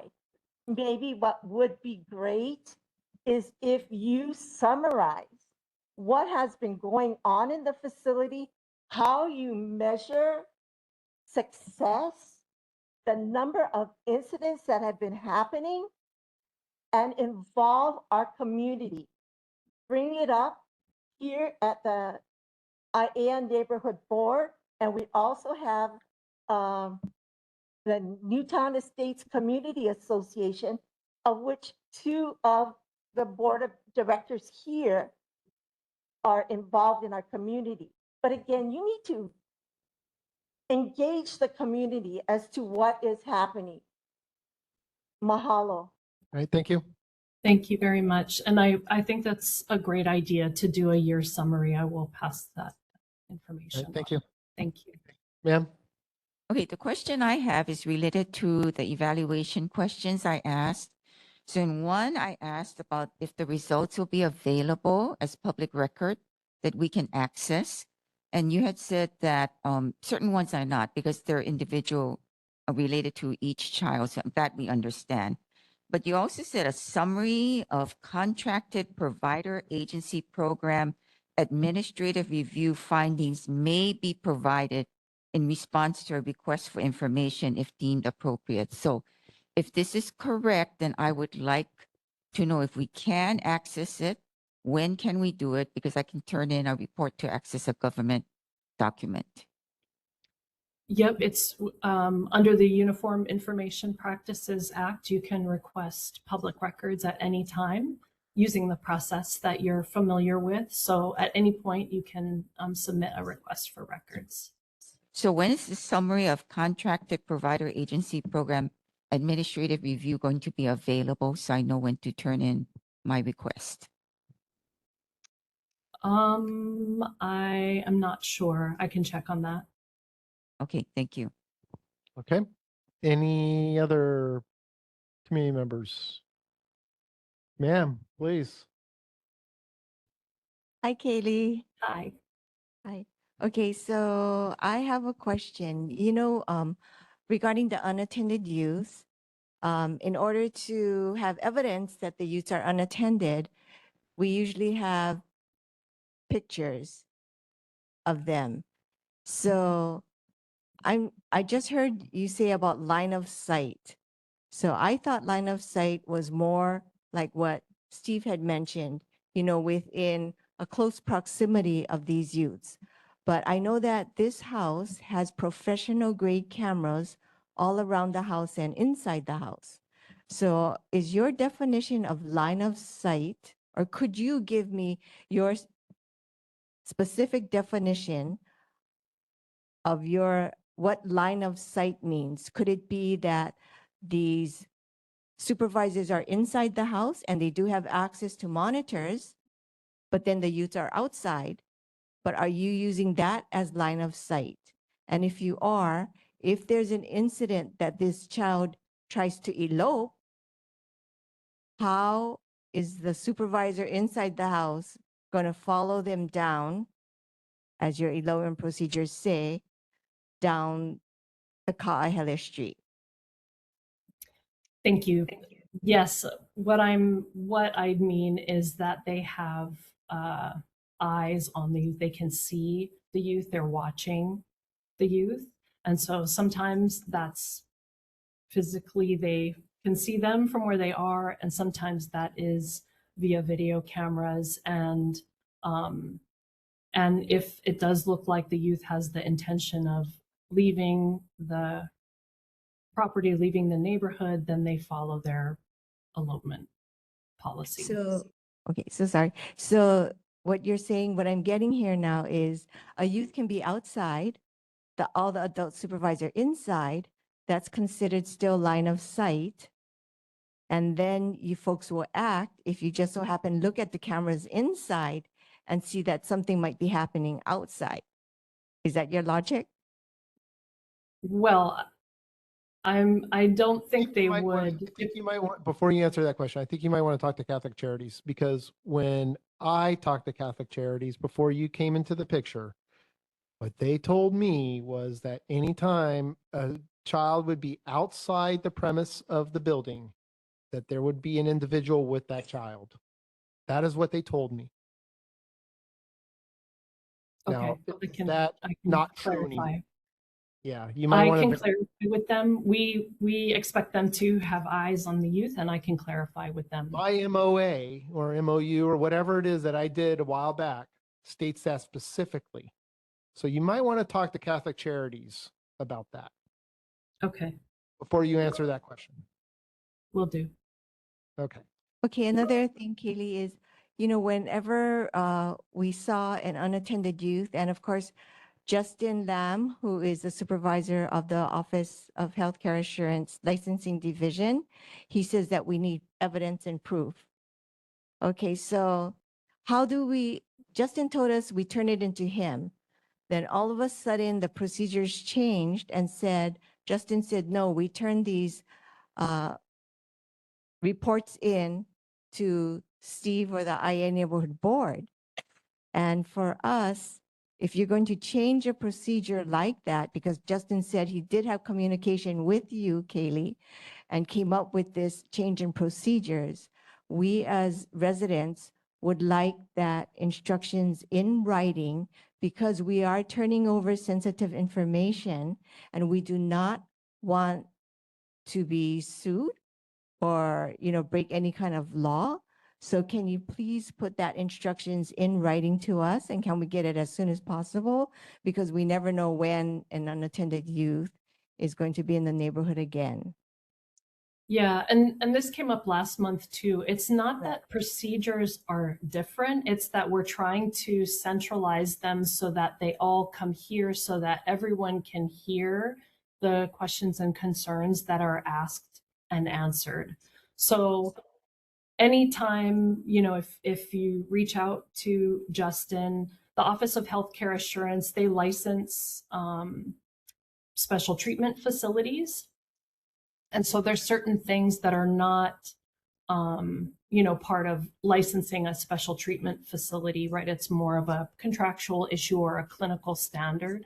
But what we were trying to do internally within the Department of Health was make sure that each of us knew all of the things that were being asked and answered, so that questions weren't getting dropped, or so that response times weren't slowed down. And so what we all agreed internally is that having everything come to the neighborhood board is probably the most transparent way to make sure that questions are asked and answered and documented. So we've been documenting everything that's been asked and answered for your folks' Google Drive, so that there's just a running public record of all of the questions and responses. It's not, no, there hasn't been any change in procedure. This is a strategy that we're using because so many people were calling the department with similar kinds of questions and concerns, and might not realize that other people were also asking and getting a response. So it's just a way to try to Minimize. streamline and be more transparent and make sure that the board has everything in writing. So as you said now, so the rules haven't changed, the policies haven't changed. So what we are going to continue to do is send those sensitive information and reports to Justin, a state agency, and then Justin then will do his work and forward it on to you. Correct? Yes. Yes. Okay. That's All fine. right. Thank you. Mm-hmm. Okay. Anything else, Randy? Okay, one more. Hi, Kaylee. Hi, Randy. So, I understand you want to be transparent. You want to work with the neighbors. So we live in a HOA, so we have a community association.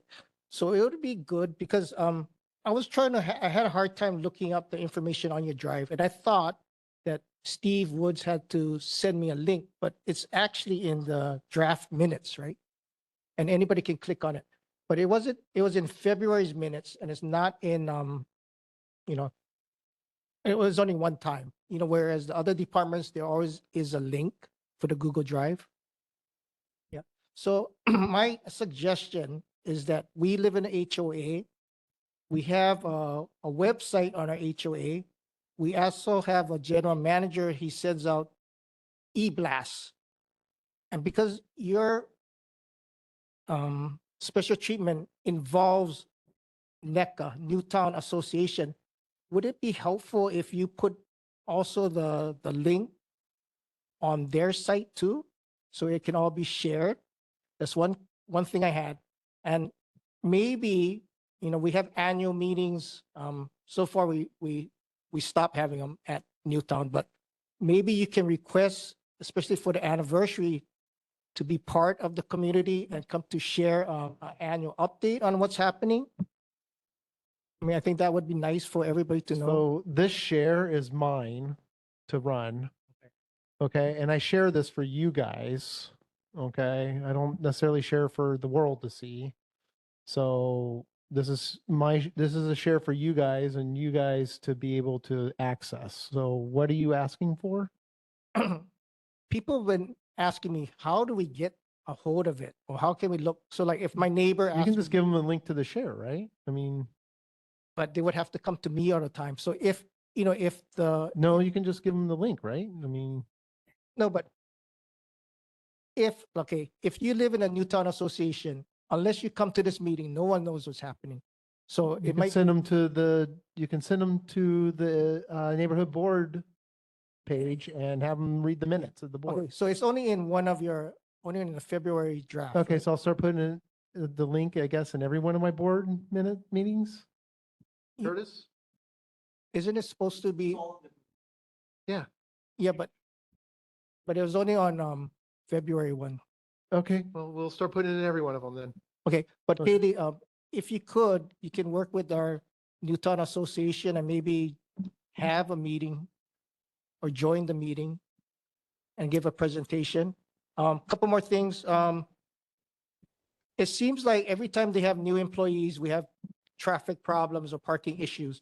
So instead of calling the police, the neighbors ask if you can maybe train the people the new coming people that comes to work, because there's 3 shifts. And next, you know, on Steve memoranda, you guys, they stated that the kids go to bed at 8 p.m. and sunrise at 6:30. But there was a couple, there's one incident where the youths and the supervisor were walking at 11 p.m. and so dogs were barking, neighbors were wondering what was happening. Is that something new, a new program or something new that's coming up? And lastly, the police team, they took a hiatus for 2 months, but they're back now. But you said that you guys cannot let us know when they're gonna show up. Is that correct? Correct. We asked for a schedule, but it sounds like it's not a set schedule. It sort of depends on the availability of HPD personnel and such. Okay, but what about the walking around in the You said day? that only happened one time though? Well, they only let me know one time. I don't know how many times. Oh. Yeah. And I mean, so they were accompanied by staff walking at 11 o'clock at night. Is that correct? Yeah, well, according to the Sarah Antone, bedtime is 8 p.m. and sunrise is 6:30. So 11 o'clock surprised a lot of people. Dogs were barking. I mean, a one-off is one-off, but if it happens regularly, that becomes a problem, right? Yeah. I'm not the one that always keep you track though. Yeah, yeah. Okay. Okay, All right. thank you. Okay, thank you. Okay, with that, we got to move on. 8:42. Okay, thank you guys. Thank you for your report. Much appreciated. I think we got a couple due out. So, okay. Yeah, definitely. Let's get a response back on the oversight issue. Yeah, I think looking through cameras at them on the street is probably not the right answer. Just FYI. Okay. Okay, moving on. ACA, Claire. So I just wanted to announce that our ʻAiea Community Association meeting is back to Monday nights. So April 20th is the next meeting, 7 o'clock in the same spot. We will try and do it virtually again. We had some issues a couple of months ago where we couldn't connect, kept cutting off. But so April 20th at 7 o'clock. And make sure you mark your calendar for the parade now. You guys are going to participate again, right? Thank you. I'll save my other stuff for the resolution that's coming up. Okay, thank Okay, you. All right. All right, moving on to HDOT.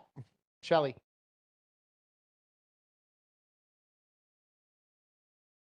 You know, Casey never showed up. I'm just saying. So thank you.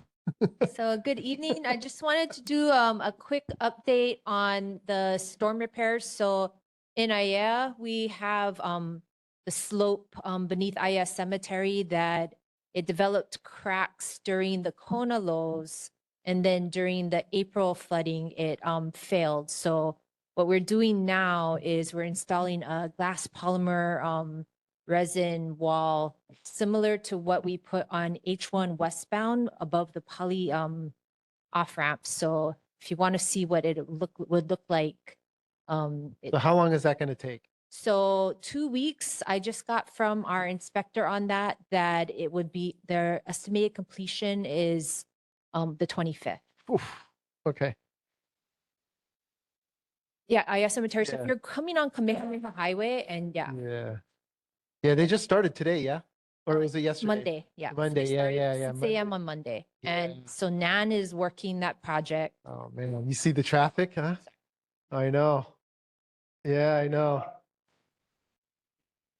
Yeah, yeah. So they are opening it between 2 and 8 p.m. for the PM peak, but that's only Monday through Friday. They're hoping to get another crew on so they can work 24 hours during the weekend. So because it's westbound and most traffic is going eastbound in the mornings, they are working through the AM peak. No, so it's going westbound. Yeah. It's towards Dixie Grill. Yeah. Yeah. It's pretty rough. So we have that going on. And then second decking just happened. So we are following about let's see, 47 bills right now. And probably the ones that would be the only one we're opposing is related to pedestrian control signals, which seeks to eliminate the requirement for pedestrians to begin crossing a roadway before a countdown timer begins. And also of note, so I know in ʻAiea we had that truck crash that resulted in a fatality. So there is a bill to increase the minimum age to ride in the back of a truck to 18. It's currently 12. And also there's the bill that would have anyone who's had a moving violation within like the past 3 years would have to take a written test again before getting their license. Yeah. And we're also seeking approval for authorization for intelligent speed systems. So if you're a chronic offender of excessive speeding, which is 30 miles per hour over posted speed limit, you could be required to put an intelligent speed assistance system in your vehicle. So that's kind of like a breathalyzer, but for speeders.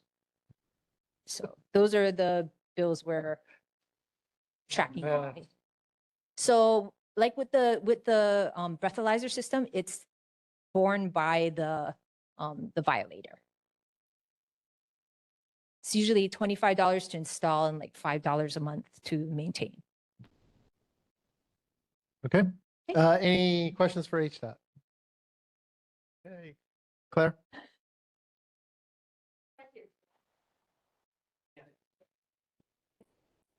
They overruled me, so. I figured they would. So Shelley, you know, the failure of the ʻAiea Cemetery, by any chance, were there any graves that were exposed? No.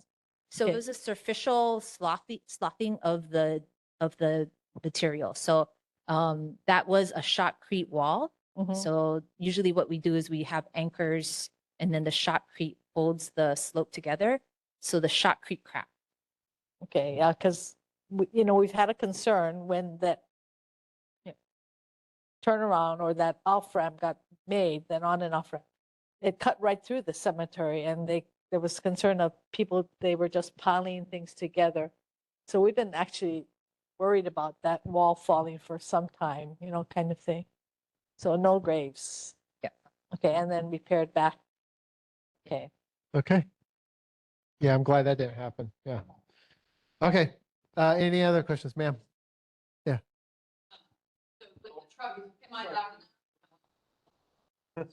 Okay, so just with Still the sounds truck, the same. with the truck bed thing.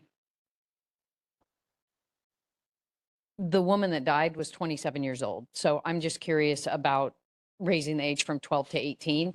That wouldn't have done anything to save her life. So that, Yes, but it would be basically, you're an adult, you can make the decision whether or not to take that risk.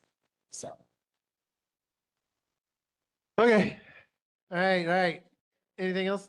Nope, we're good. Shelley, thank you so much for your report. Appreciate it. Okay, David, Pearl Ridge. Chair Wood, members of the board, good evening. My name is David Chanel. I'm the general manager at Pearl Ridge Center.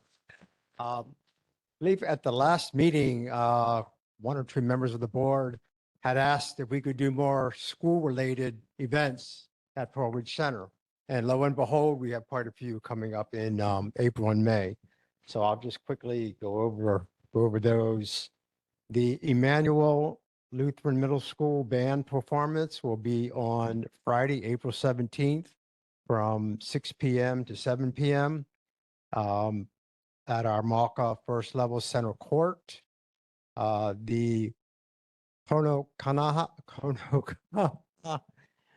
jazz band performance. I always get, Claire, I know you can't wait for me to do that. I even had it phonetically here, but anyway, they will be performing Sunday, April 19th from 12 p.m. to 1 p.m.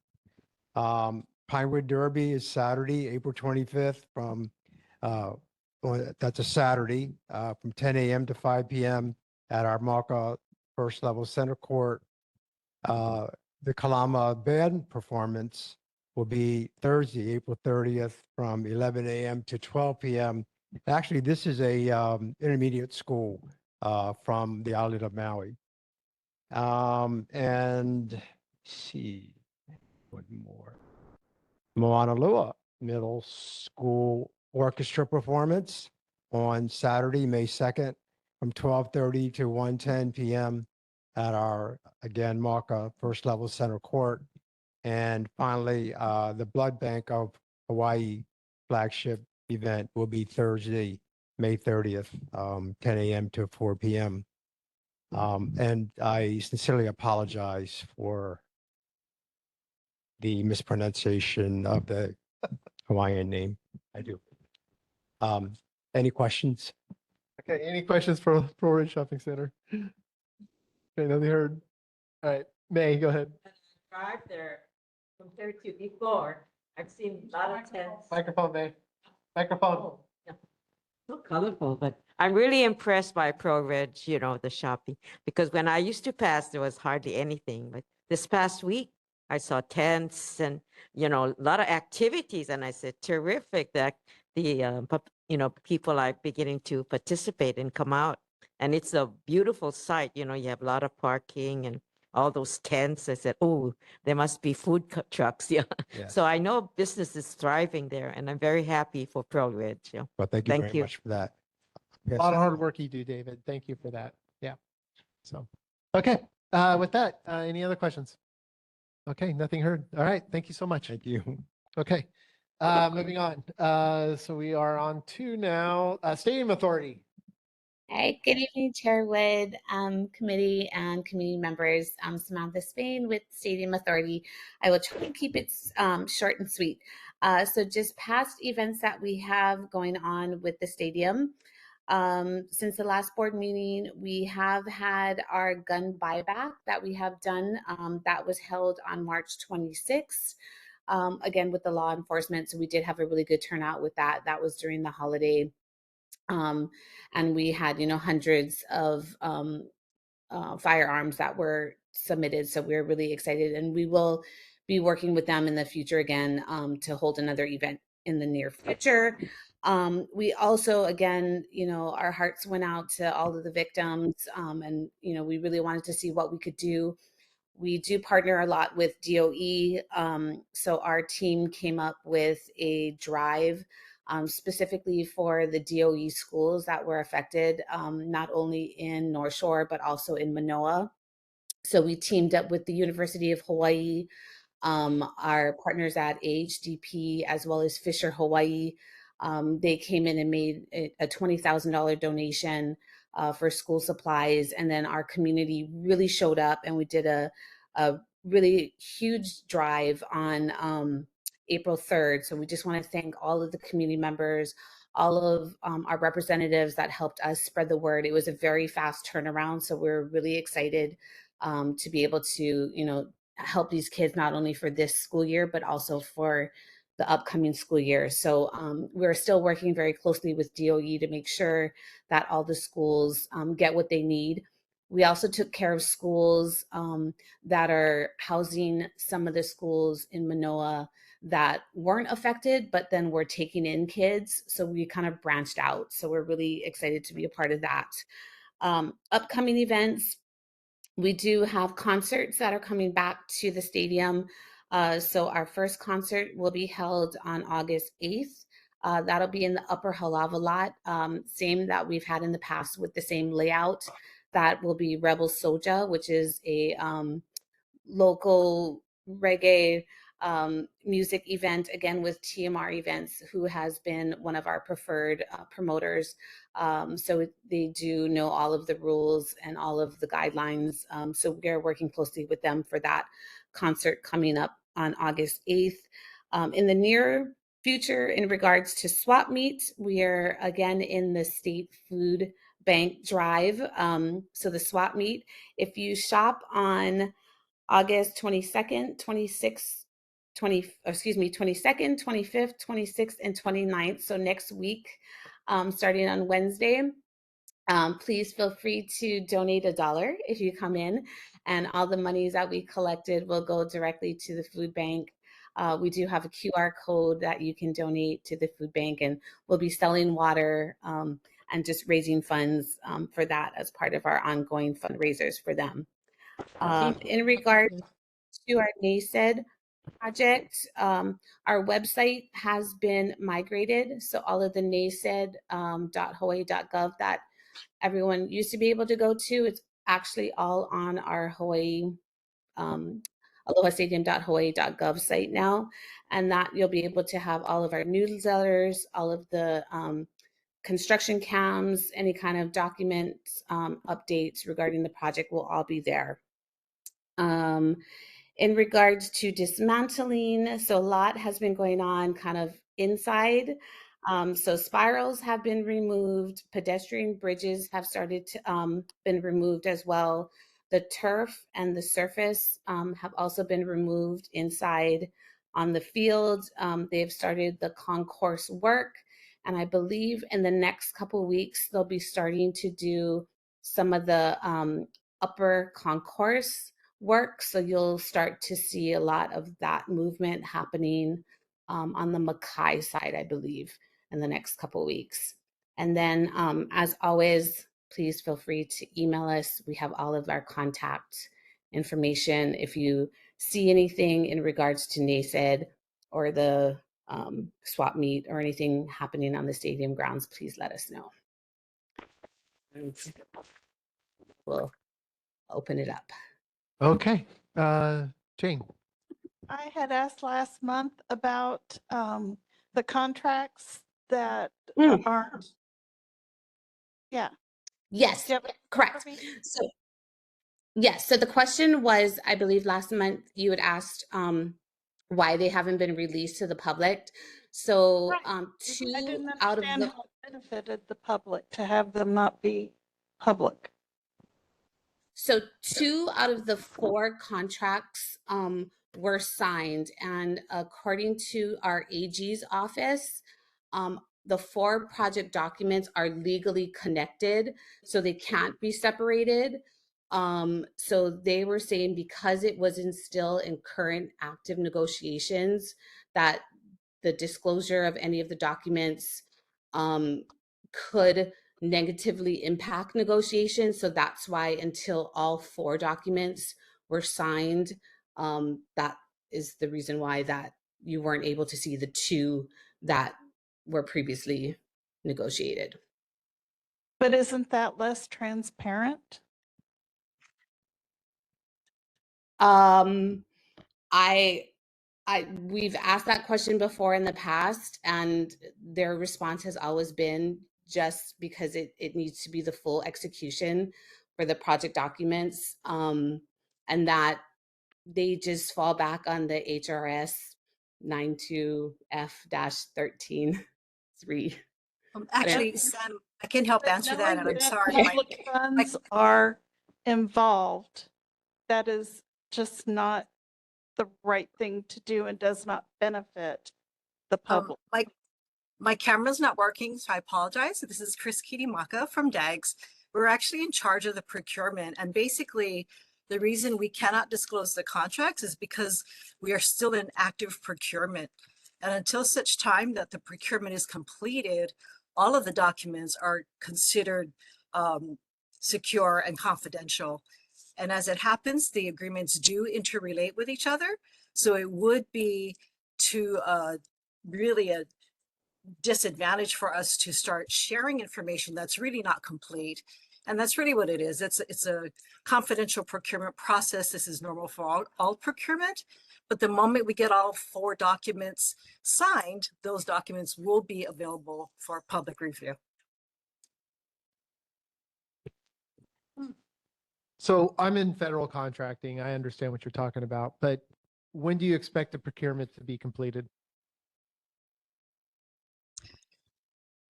They're moving quickly with the final negotiations, excuse me, on the last 2 documents. We were targeting completion of the final points by the end of this month. The board will have to approve them to be executed, and then we'll be going through that process.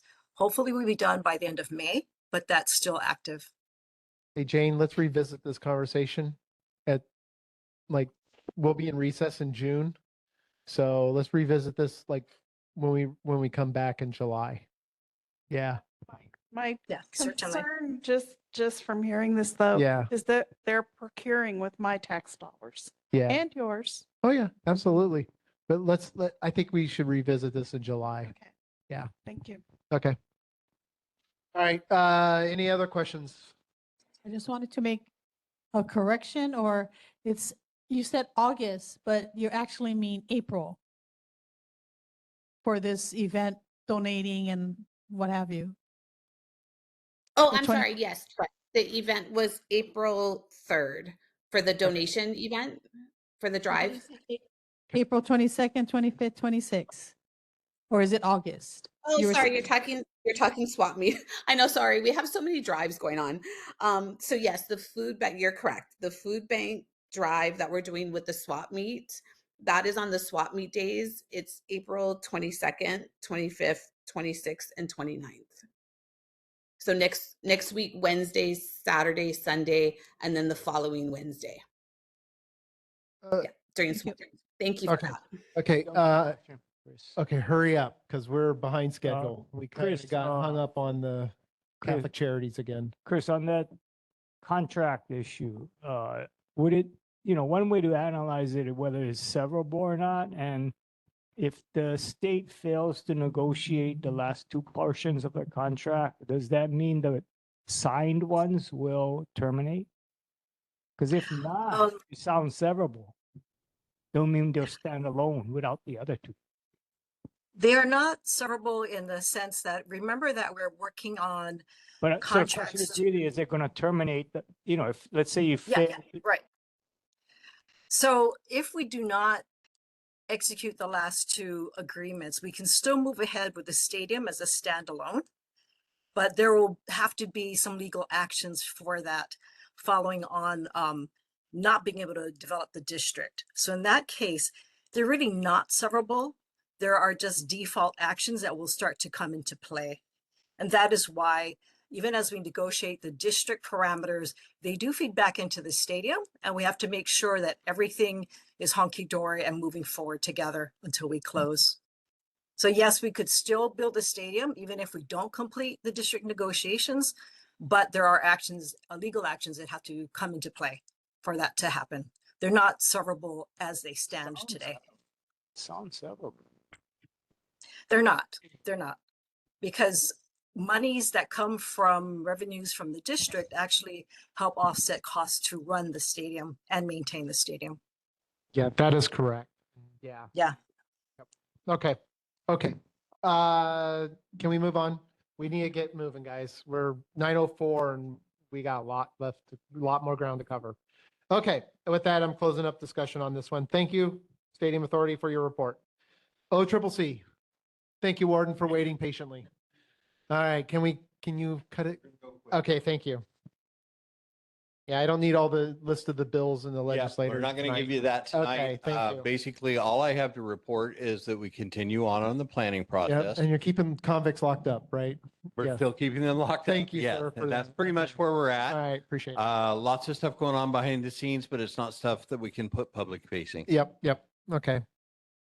All right, thank you. Any questions for OCCC tonight? Okay, nothing heard. Oh, Jane, go ahead. I'm scared. Did Don't you move. figure out, Sorry. did you figure out anything with the furloughs and? I asked that question of the director today. I'm waiting for guidance from the governor's office, who's the one who called the pause on the furloughs. So we're waiting for that decision to be made. We've sent all kinds of data down to them to look at so that they can make an informed decision. But as far as I know, at the time I left the office today, no decision had yet been made. And will you let us know next month then? Pardon it? Can Pardon you me? let us know next month? Yeah, hopefully I can let you know. I'm hoping I can go to Claire's place next week and put it out there too. But I can't say anything until I get Understand. something. Okay, thank you. Thank you, Warden. Appreciate it. Okay, Lydia. Good evening, Chair, Board, Community.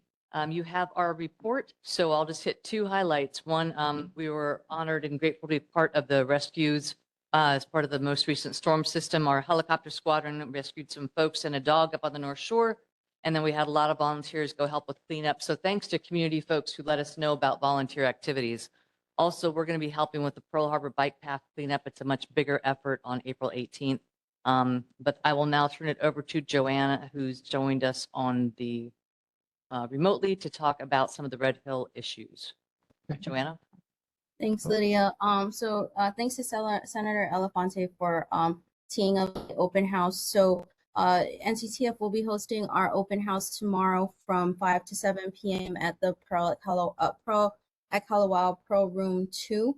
This is an opportunity for the community to speak one-on-one with subject matter experts regarding decommissioning of the facility, including tank cleaning operations, pipeline removal operations, and environmental remediation and drinking water concerns. With regard to drinking water, EPA recently endorsed the Navy's enhanced drinking water monitoring of the Joint Base Pearl Harbor Hickam drinking water system. And in simple terms, what that means is that the Navy is now allowed to return to normal drinking water monitoring under the EPA Safe Drinking Water Act. So that was a huge news for us. On the decommissioning side of the house, we completed degassing of tank 12 yesterday, so preparations are underway to begin pressure washing for that tank. Chair Wood, thank you for your commentary on KHON's working for Hawaii unscripted broadcast. Really appreciate that. It really shows how our involvement and our participation in neighborhood board meetings like this is an avenue to get the information out there, to the masses. So thank you for that. And along the same lines with the Navy's community engagement, we do continue our routine engagement with the public in various forums like this neighborhood board, Salt Lake Neighborhood Board, Eva Neighborhood Board, and Pearl City.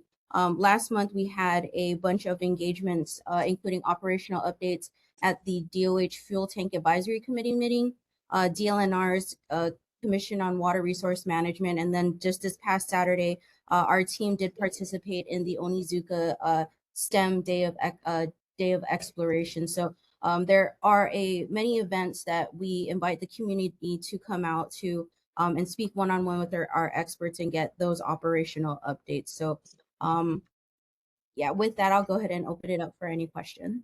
Okay. Questions, board members for Navy? Okay, nothing heard. Hey, Lydia, I just want to thank you for putting me in contact with the, Absolutely. yeah.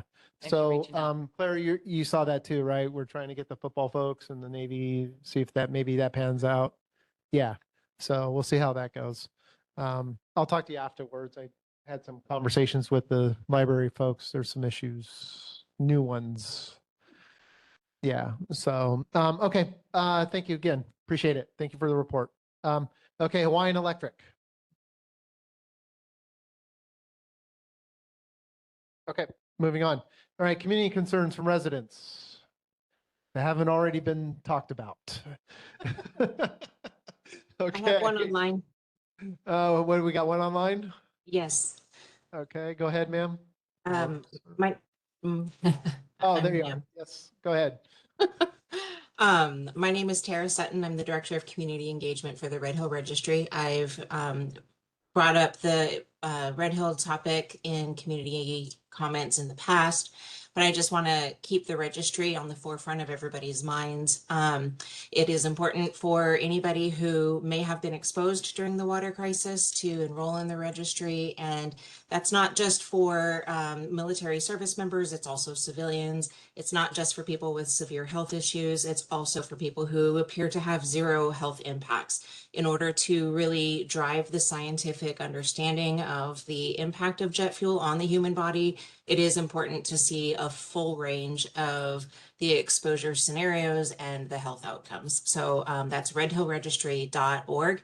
We also are going to participate in the open house tomorrow. So if there's anybody that would like to talk with me directly or have questions about the registry, if there's not time tonight, then you can also see me tomorrow. And we're also going to participate in the bike path cleanup around Pearl Harbor. We'll be down at the Pearl City area. So if there's any questions for me, I'm open to chat, but otherwise I know you're wanting to get on task. All right, thank you, ma'am. Can you put the link in the chat too, please, if you don't mind? Absolutely. All right, thank you. And thank you for doing that, by the way. So thank you so much. Okay, with that, we'll move on to board presentations. Larry, thank you for waiting so much. Let's start off with the Neighborhood Planning Committee presentation. Well, good evening and aloha, ʻAiea Neighborhood Board. I'm Larry Veray. I'm the Vice Chair for the Neighborhood Commission, and Patrick Smith is the Chair for the Commission. And of course, it's really an honor and a pleasure to be here. And you're very fortunate to have Steve Wood as your chair, because I've been with the Neighborhood Board system for the last 20 years. I'm the chair for the Pearl City Neighborhood Board as your neighbor. I watch your meetings all the time because your issues are our issues. Tonight, what I observed and witnessed, one of your most contentious issues that you have here, concerned with safety, especially with the Catholic Charity House. We went through this with the Pearl City Neighborhood Board 15 years ago. You're doing it all right. And the thing is, though, you are all here representing the community. And I want to commend you for volunteering for a very important job. It does take a lot of time to do this, but the thing is being persistent. And you guys are definitely doing it right. I know your meetings are pretty long, but you got a lot of issues. A lot of good things happen in ʻAiea. And I'm very excited too, just, watching with the stadium development and of course, trying to keep Pearl Ridge moving.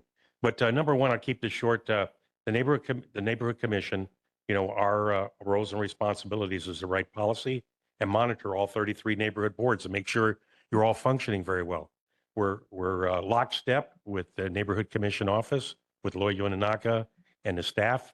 And of course, we always ask if you got any questions and things like that, go through your NCO rep and get those questions asked. The one thing is you can also go directly to us when you need it. But we prefer you go through your chair. I can't stress so much that you have to support your chair. He's responsible for whether this meeting is going to be successful or a failure. He's got time objectives he's got to meet. And when you look at that agenda, what I ask all of you to do is imagine if you were the chair and you've got to meet that timeline. How do you manage all that? The key thing is keep your questions pointed. Okay, you don't have to give a big background about what you're doing. And the other thing is don't be redundant what other people have said. And that way you guys can move along very well. But you guys are doing really good. The key I want to talk about is team playership. That's so important. Some of the problems that we have with neighborhood boards, there's a lot of infighting. There's complaints that are issued, sometimes complaints against the chair. And then all those complaints end up going to the neighborhood commission. And of course, Claire knows because when I first came on as a rookie and I was appointed by the city council to come on board, I've known Claire for a long time, and you're very lucky to have her as she is ʻAiea with all her experience that she's had. But we've got to work all these issues. And recently, as we've been going through the neighborhood plan, Chair Smith was instrumental at really trying to fix the process that we've got. It takes so long to go through the complaint process. But the other thing too is we really need to hold people accountable too. If we can't get a board to function and be cohesive, we've got to fix it. And we are going to work with the chair. And also we're going to start a new process where we're actually going to help in with, if it is a complaint against a board, between a board member and the chair, instead of going through this whole process, we're going to come in and try to mediate it at the very beginning. You guys have nothing to worry about. I've watched your meetings. You just stay with the issues and you keep moving on. Your board resolutions are so important. Your board resolutions change the laws. It's so important as you're putting those resolutions together to get the support of your state and city representatives. And how to do that is, number one, is respect. With a lot of the boards, you'll notice that sometimes there's disagreements, between the legislators and board members. You got to keep that respect. It goes across the board. And if you do that, they're going to come to your meetings in person and also try to keep their time down because they've got long days. So try to help them out with their process. The other thing I want to talk about is right now I'm reviewing the neighbor plan. I'm the chair, and we're getting through the process. Probably one of the most contentious areas that we had complaints over last year. There was a survey that we put out, and it was in the area of the timeliness of meetings, the agendas, and also the minutes, the way they were kept. So we're going through right now. This is chapter 14. It's the roles of the neighborhood boards. You're all welcome. I got the third Monday every month. I come on at 6 o'clock. You can come in on WebEx. You can listen. And the other thing is, I don't turn anybody away. If you got a great idea, I want you to bring it forward. And the other thing is, we want to continue this process. And the other thing is work as a team. I want to also stress that please don't work in a stovepipe. When you know that Pearl City, Waipahu, all of us together, we've got issues that are about the same. We need to work together because in numbers we can do it. Probably one of the most important things right now is for emergency disaster preparedness. We saw what happened in Wailua, and we've got between us and the Leeward area here, we need to get our act together. If you guys are familiar with the Citizens Emergency Response team, I'm qualified. I went through it already. We need to get our CERT program going together for ʻAiea, Pearl City, and Waipahu with us all working together because there is not enough government city people that when we get a Cat 2, Cat 3 hurricane, we're going to have to help each other out. And it's, again, what you saw in Wailua, the people coming in. But, and lastly, in closing, because I want to keep this short for you guys, is just keep up the great work. And if you need anything, please reach out to Patrick Smith and myself, and we'll help you out. My relationship with your chair couldn't be any better. We both came from the same area. We're both retired military, and that's where we get our backbone. And that's why there's nothing that we can't get done. And that's why you got the best leadership. And let's see, there was one other thing. Boundaries. Okay. I put an action item out to all the neighborhood boards. Please review your boundaries. If you're not happy with them, work with the adjacent neighborhood board that you're looking at for those particular areas. And then if you agree together that you want to change the boundary, just draft a resolution and bring it into the neighborhood commission for us to review. Chair Wood and I, we've discussed this, and really it's no big issues because, if something comes up and I know that, because I have had residents in the past from ʻAiea come to me asking for help because they're personal friends and things like that. But I always let the chair know that, hey, one of your constituents had called me and all that, but we still work together. But anyway, as far as I see, I don't see any issues with our borderlines and stuff. Other than that, I want to thank you all and Chair Wood, thanks for getting me on the agenda. It was interesting listening to all your issues. One recommendation is when you have these big contentious issues, you notice it took a half hour of your board time. It's very important. Sometimes you have a special meeting. That way you can take care of that thing in the butt. But thank you so much, and I'm open for questions. All right. Thank you, Larry, for that. Larry, I mean, you're going to see a resolution on here tonight. It came from his board, right? From the Pearl City board. And so there's a lot of these resolutions come from them. They're very active and they address a lot of the issues that sometimes we have to deal with ourselves. Noise, helicopter noise is on the agenda tonight, but Larry's very, very active in terms of these kind of things. And so I lean on him and he leans on me, and we have a good partnership, I think, and so I appreciate the work. Besides being brothers. Yes. Besides being brothers. And I feel like we're closer than I'd say that, than the Salt Lake City folks, like, I work closer with him than I do with those guys. So it's been great. So thank you, Larry, for coming tonight. Appreciate All it. right. Well, thank you very much. Yeah. Okay, moving forward, Green Recycling Organic Waste Program, GROW presentation. Next month. Okay, next month. Okay, good. All right, so let's do a discussion and vote on the resolution that was Larry's, coming out of Larry's group last month, I think it was. It's in response to the Federal Aviation Administration's Airspace Modernization Project Survey with the Pearl City Neighborhood Board Resolution number 21, requesting focus on improving public safety and health for our residents from aircraft overflights of residential, commercial, schools, church, business areas to mitigate public safety and noise abatement. Okay, so let's talk about this real quick. So I talked to Senator Elefante. I've talked to other state folks. Basically, the FAA rules airspace, right? Okay, so there's really nothing we can do about that. I don't necessarily know. Since Larry is here, maybe Larry can talk to this resolution, why you guys actually propose this, if you want to talk to that a little bit. I'll make it real quick. Yeah. 5 years ago, we went through this with Congressman Case, working with the Diamond Head Neighborhood Board. Same issues, these tour helicopters. And if you notice, if you actually go to the Navy Exchange parking lot in Pearl Harbor during the day, you're going to see them go every 10 to 15 minutes. And what happened is, if so, those of you can remember, about 5 years ago, you heard them all the time going over here. We made the change. We got them to actually back off with working with Congressman Ed Case, working with the FAA. We got them to back off their flight path. And you'll notice you don't see that many. But every now and then I see one going by and I can see the colors, and plus I'm a former air crewman, so I know altitudes and things like that. I can tell whether they're flying too low or not.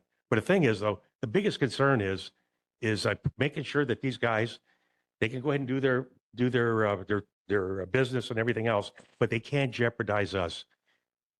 The other day when that helicopter went down, it was after our resolution. I said, man, we're due for another helicopter crash here. We don't need a helicopter falling down on one of our schools, our hospitals, anywhere around here. And the thing is, you can control your destiny by adjusting that path. They can still do their business, but we can still be safe. The other one I'm concerned about is the Army helicopters. They're supposed to follow the H2 and the H1, but I got them flying right over my townhome area at times, because I can tell when I go out my front door, the expressway's on the other side and they're there, and they're not supposed to be doing that. And sometimes they come in really low, and also sometimes without lights. So that's what that's for. And the other thing is for HPD. I have my complaints because they have a training area that's right there in Pacific Palisades, and it drives all the residents crazy. We came up with a solution for them just to move it closer to the Waiava Correctional Facility. But I can't overstress how important this is. This is a survey, and they are making flight path changes. They're going to do it for Diamond Head, and they're also going to do it for Kailua. Okay. That's all. So I sent this resolution to all you folks to read, except for you, because I didn't have your email address. So I don't think you have it. But everybody else did get it. So I would like to know if I open the floor for discussion, if there is any discussion to be had on it. So anybody want to discuss anything related to this particular resolution? Jane. I'm scared to take up any time, but I live right across from the Pearl Harbor Memorial, and I see these guys going back and forth all the time, way too low. I don't have a trained eye, but I know they're too low. Yeah. And I worry that they go back and look at things a second time. I know they're not following their flight They actually path. stop and hover. Like I actually took a video of it and sent it to Larry. I'm like, look, watch them stop and hover. And like they just stop and hover, and like I don't know what they're doing, stopping and hovering there. And I keep thinking it's just going to take one bad actor on behalf of a enemy country to do something bad Yeah. over there. Yeah. Okay. Larry, Lawrence, you're gonna say something? Yeah. As far as accidents, I don't think as far as the ratio of the flights to the number of accidents, the amount of accidents is very low. So looks like they have a good safety history, because I know we have an accident every now and then, but that might be thousands of flights and you have one accident. Yeah. So I don't think as far as having an accident is on the top of mind. I know perhaps the noise issue may be a bigger issue than the accidents. But as far as restricting the flight path, I did not see anything in that resolution that said where and when they can fly. Yeah. Okay. That's up to the FAA. We stated our requirement. We wanted safety paramount, and it's up to them to change the flight path. And if they don't, they don't. But the thing is, all it takes is one Yep. crash. Yeah.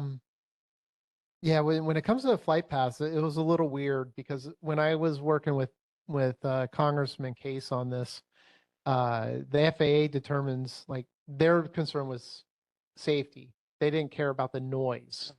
And so what Congressman Case was trying to do was basically allocate like certain like for example like I think it was Volcano National Park got added to the list of like parks that were on like that had been where helicopter tour uh, helicopter tour groups had to be like had quotas. Like they could only get like certain amount of permits or whatever to actually access that the park, and only could go like within a certain amount of distance to the park. Like it had to be within a half a mile of the park, whatever. And then I was like, okay, well, what about what about Pearl Harbor Memorial? Shouldn't that be considered like a national park? Right? It's a national memorial, right? Shouldn't it be considered as a national park too, where the helicopter should be relegated a half a mile at least from the actual, the Arizona Memorial is a memorial. The helicopter should at least maintain a half a mile distance from the memorial, you know? I don't know if it went anywhere. I don't think it has because the helicopters are clearly not flying a half a mile away from the memorial. They're flying pretty close to the memorial. And so I don't know. These are things that, in terms of the flight paths that probably need a change. Yeah. So again, like, I don't know if this resolution addresses that, in particular, this resolution only talks about flight paths over commercial, residential, schools, churches, business areas, that kind of thing. Right. So, yeah. Yeah, as far as impact to business, always, because we live on a small island, I always try to be pro-business. And by adopting this resolution as far as having impact on their business, are they gonna be losing some business? The reason why I ask that is, I'm not sure if everybody here flew in a helicopter before, but when I went up to Kauai, I flew in a helicopter. It's something that if you do it, you're not gonna forget it for the rest of your life. Yeah. As you can tell the pilot, you want the G ride. Mm-hmm. And they'll think on the G ride, but it's something that's very memorable. But I'm not sure you put a lot of restrictions now instead of going up close to something which, because of their safety record, as I mentioned, it's not like we're having one accident like every month. It might be thousands of flights, and you have one accident. Yeah. But I understand everybody's concern as far as the noise side. But if they do it during working hours from 8 in the morning till 5 in the afternoon or 5 in the evening, the noise is a noise. Even alongside the freeway, there's a lot of noise. So it's just that thing that, I'm always trying to be pro-business because I know how hard it is to have a business in Hawaii. Yeah. I live down in the Lava Flats, man. Like, it's like living under an airport down there, man, with these helicopters. It is. It's literally like living under an airport. Even Eva, but that flight path and all those jets that fly over Eva. Yeah, it's true too. Yeah. That is way louder, and it comes like every true. 10 minutes they fly over. True. Yeah, sure. Yeah, you just brought up the Eva Beach. That is probably the most impacting situation to a residential community. They put in their resolution and survey, and they've got an alternate flight path that they had proposed. I'd be happy for the helicopter companies if they would just follow the rules, Yeah. but they don't. Yeah, I think if they maintained elevation, it would be a different thing. Like I just don't think they maintain elevation. Like I've been out there with my because I play golf, right? And like I have a laser, for when I, look at distance with my thing. It's not like a laser, like a green laser thing, but for distance, right? And I'll shoot them with that laser and they'll be under the distance. Like, and yeah, big time. And I know what they're doing. They're getting closer to the Arizona Memorial. They're getting a better shot for their tourist customers for the Arizona Memorial. And so I think if they maintained elevation, we wouldn't be talking about this so much. But they don't, and that's the problem. And so, yeah, I have a question. Okay. Whenever I hear noises, I get surprised, because there's a war going on. You don't know what's going to happen or who's going to fly above us. But there have been a lot of really airplanes, because of the traffic and, people got to go places. And the thing that there's a war, it's a different kind of war. I'm scared of wars because I don't like people being killed and young men being girls, women, But anyway, so whenever there's an accident, even on the freeway, I have to see now what's going up there because you can't see. Then you look in the skies and say, why is that helicopter going so low? And you can hear it, it's, what's going on? And every day, as we progress, you're going to get worse. It's not to me going to get better. So we got to be really open-eyed and, like you say, observe it. But I'm really scared, because at this age, if anything happens, we're in this spine. Everybody's going to suffer. So take care and let's all pray for peace. Thank you. Yeah. Okay. All right. Any other discussions, comments, questions? Okay. Do we want to go ahead and vote for this resolution? Anybody want to make a motion? You make a motion for approve? Okay, anybody want to make a second? Jane, second, okay. Any objections for approval? Okay, no objections heard, motion's passed. But you're gonna call. Oh, I guess we do a roll call. Yeah, we'll do a roll call. Thanks, Paul. Anderson. Aye. Arakaki's absent. Callum. Aye. Clark is absent. Conley. The not vote. I'm sorry. I forget what it's called. Abstain. Okay. Conley abstains. Ferguson. Aye. Fitch. Aye. Glenn. Aye. Higa. Imamura Uru. Aye. Kiuna. Maeda. Aye. Mizusawa. Suji. Wood. Aye. Chair, you have 9 aye votes, 1 nay vote, and 3 abstention. Okay. The motion carries. Thank you. All right, let's move on. Basic first aid training for elderly residents of Newtown Estates, CAS.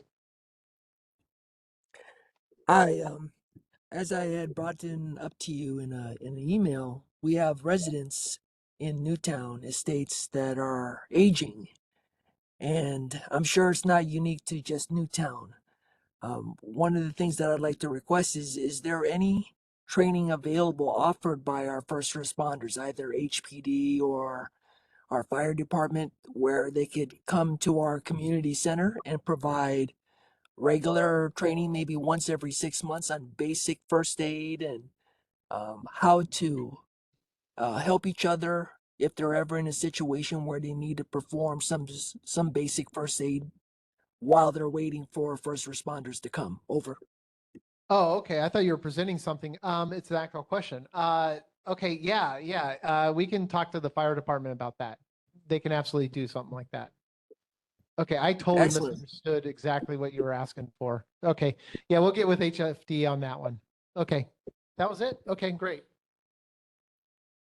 I will reach out to HFD and get you an answer for that, Kaz. Thank you. Okay, sorry about that. Jeez. All right, resolution of support to purchase Manoa parcel in ʻAiea. Or Maona. Sorry, Maona. God, That is David, man. Jesus. Okay, sorry. Go ahead. Go ahead, Lawrence.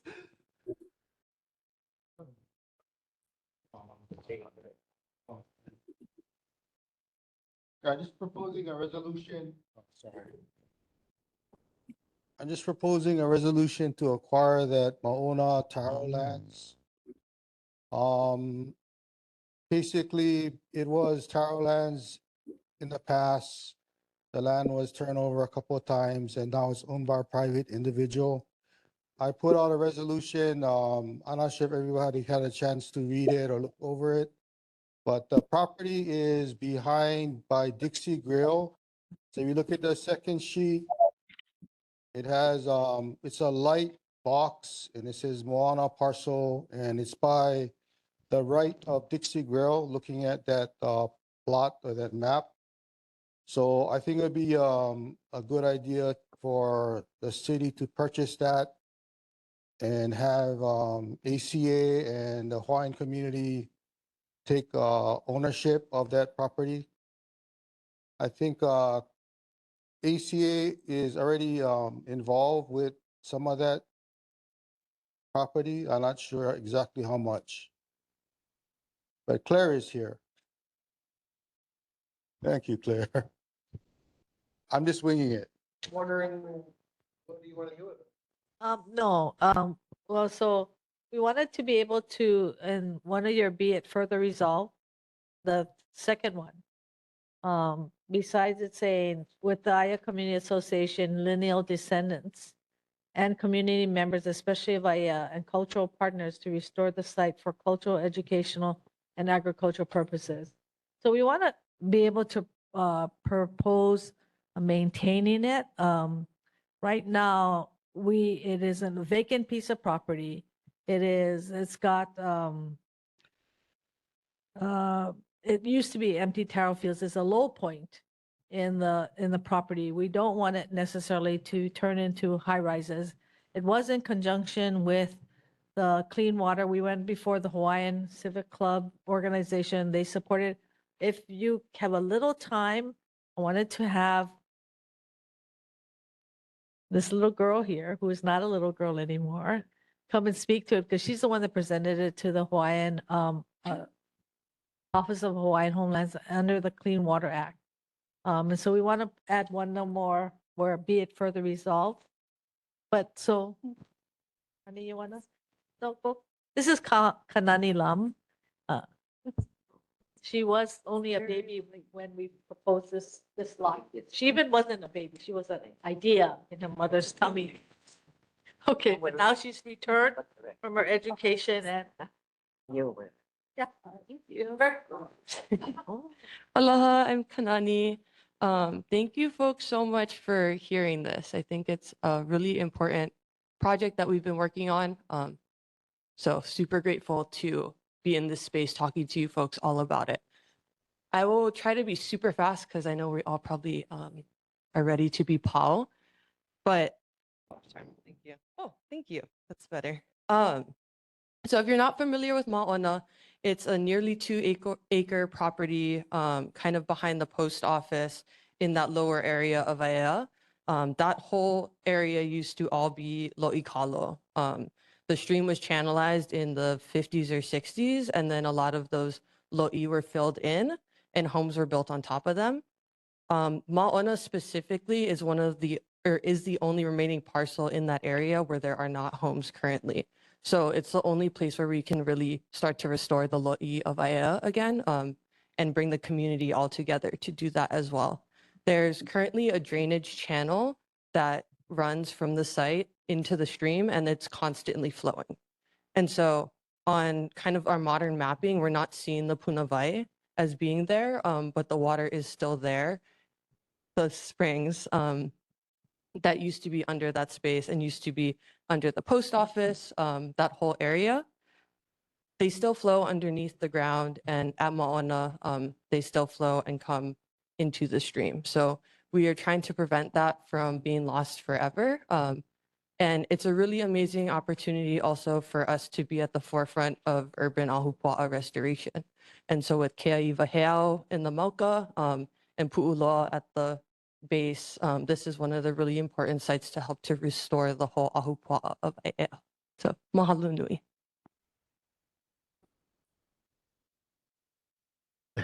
So it used to be Lo'ikalo, which was the floodplain. Since they filled it in, it's not designated wetland and there's no, it's filled in, but there is a drainage channel that's constantly draining the property.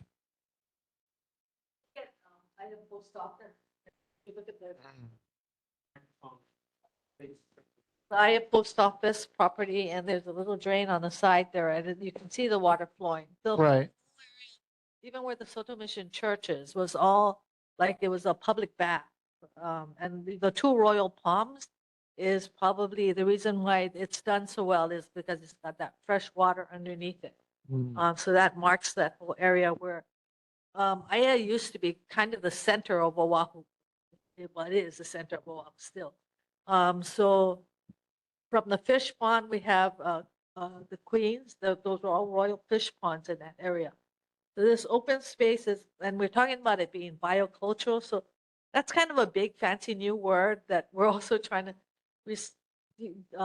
take the science part of it and combine it with the cultural part of it and make it an open space and it will become a learning area actually for in the future, but preserve it. And it's past so we wanted to add a further be it resolved that says that the board urges the city to collaborate with the ʻAiea Community Association and its partners to restore the site for biocultural purposes.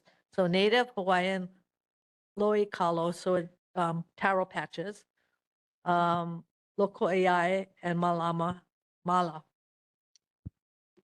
to foster community health and well-being through an adaptive strategy that addresses stormwater. I'll give you this management and groundwater recharge, so to replenish it, mitigates the fire risks rather than having density population, and then deal with the flooding, urban heat island, and other climate change shoreline impacts, while also expanding urban greenery, cultural restoration, food security, and community stewardship. So we wanted to add that as a be it further resolved. And this is already, it's consistent with what's already passed and gone forward with the Clean Water Act and with the Hawaiian Civic Clubs, before the Hawaiian Civic Clubs. So it'd be just, we're not saying go out and buy it, but it'll add another piece of support to when we propose to get funding for it. Has he said how much he wants to sell it for? It No, was 2 million when I saw it in that article. yeah, Yeah. but But I'm not sure on the final price. It's just what they mentioned in that article. yeah, we have to find the owner first. Yeah. And he's in, well, we can't say, can we say where he is? Well, okay, we can say where he's, we think he is in China. Okay. And he, so the idea is to, the more noise we make around it, it might only drive up the price. We're trying not to do that.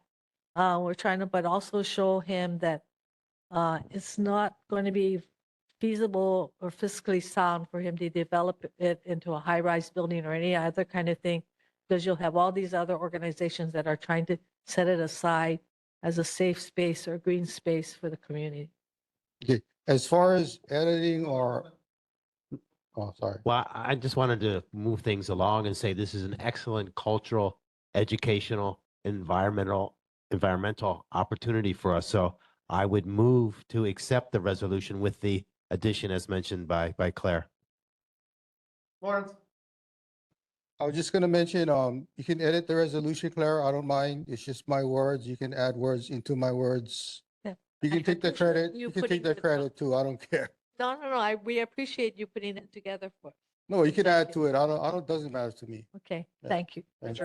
Ja- Yes, Oh. second. Oh, wait. Jane had a question. Okay. Richard David? Oh, sorry. Quickly, I also agree. I think it's the intent to what we want to use it for is commendable and great for the community. But just for clarification, it's the resolution says the current landowner has expressed willingness to discuss a sale, but you mentioned you haven't been able to contact him. You have to do it through protocol. There's certain, he's a Chinese businessman, we think, or it might be a shell company for something else. But you have to observe protocol. You can't just go in there and so we're trying to make those connections. Okay, but you know You wanna he's add expressed that? willingness to. Can Kehal, I think that's just where it's like Kehal confusing. will add to that. She tried. Mahalo nui. Thank you so much for this. Very grateful. The situation is that it's a paper transaction that has occurred down there that transferred from a previous owner to the present one. Our understanding is the present owner lives in China. I talked to an attorney in China and they said, we probably can't find that person. You have to go find them from Hawaii. So I've talked to the DOD to try to help us. Because the DOE actually can supplement purchase price if it's chosen. And with this support, I think that will be very beneficial. They have a program once a year where they fund acquiring lands along bases, military installations. So they might be able to help us expedite identification, maybe, I don't know. I have to check with them, but we have been able to speak 3 times with the representative, the agent. We just can't get to the owner. The agent, the first time the agent was, they didn't express unwillingness. They said how much. And then 2 times they said how much. And then the 3rd time they said, tell them to come talk to us. But we need to make sure that we have credibility before we go in and talk to them. We can't just come, me, myself, and us, and we want to buy that land. And for the past year, it had, Kanani started this, she included this in her thesis that she finished last year in her master's thesis, and she started this whole activity. And so for the last year, going to the city council, having the mayor sign the ordinance, being able to go to DPP's Oahu Historic Preservation Commission, which is brand new, receiving their support. And now this is an amazing blessing. We had no idea this was happening here until 2 days ago. So mahalo nui. I think it will make a very big difference to show a cohesiveness of all of us. Mahalo. I agree to what you guys want to do, but everything is updated on the property tax and all that? Or if it's not, go for quiet title. Yeah. So so kind of as a business negotiation, because if you have, if I'm an owner and I can smell people wanting to acquire this property, then the price goes up. Or we can make it so another strategy is if we, as a community bond together and all the entities and say, you either let us have it and let us do something good with it. If not, we're not going to let you build whatever commercial things you want to build. He might want to use it as a tax write-off or something. We don't know, crazier things have happened in ʻAiea. So we thank you, Lawrence, for your support and everybody else. Yes, Jane. Did y'all think about getting the Nature Conservancy to buy it? No. We've talked to 2 land trust foundations or land trusts, and both have expressed interest in helping us as soon as we can get that letter. They don't participate in that part of it. So as soon as we do that, we can go to them and they'll help us with the application. Nature Conservancy, I don't think they're in this particular kind of activity. The ones that we know in Hawaii are Trust for Public Land and HILT. I think it's worth a Google search. Or okay. You've already got your master's. Maybe you need a business degree. Thank you. Thank you. Okay. Any other questions, discussions?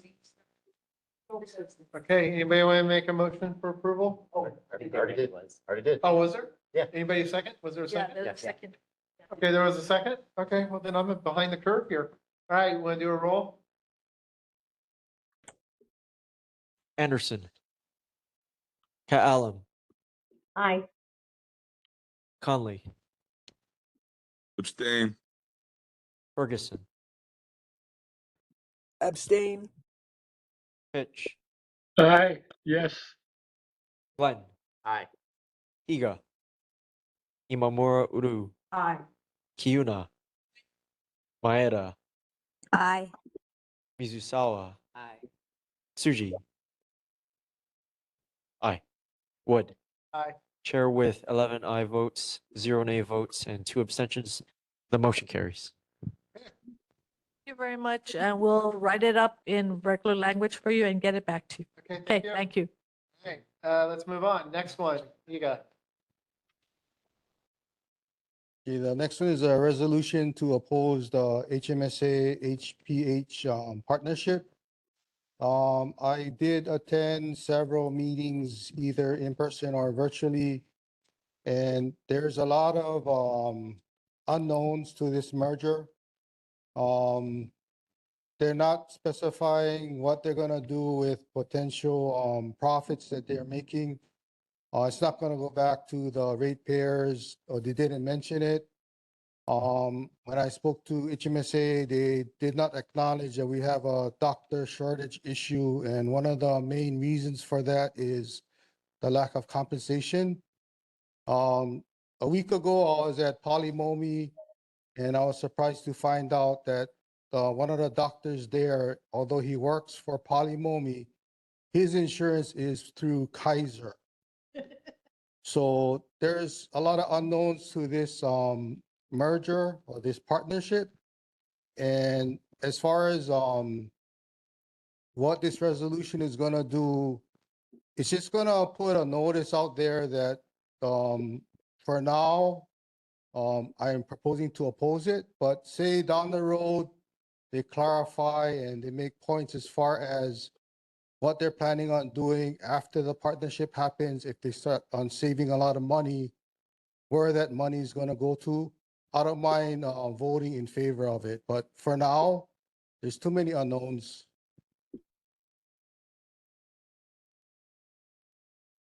So, okay, all right, open for discussion? Question. Go ahead. For, that, maybe proposal.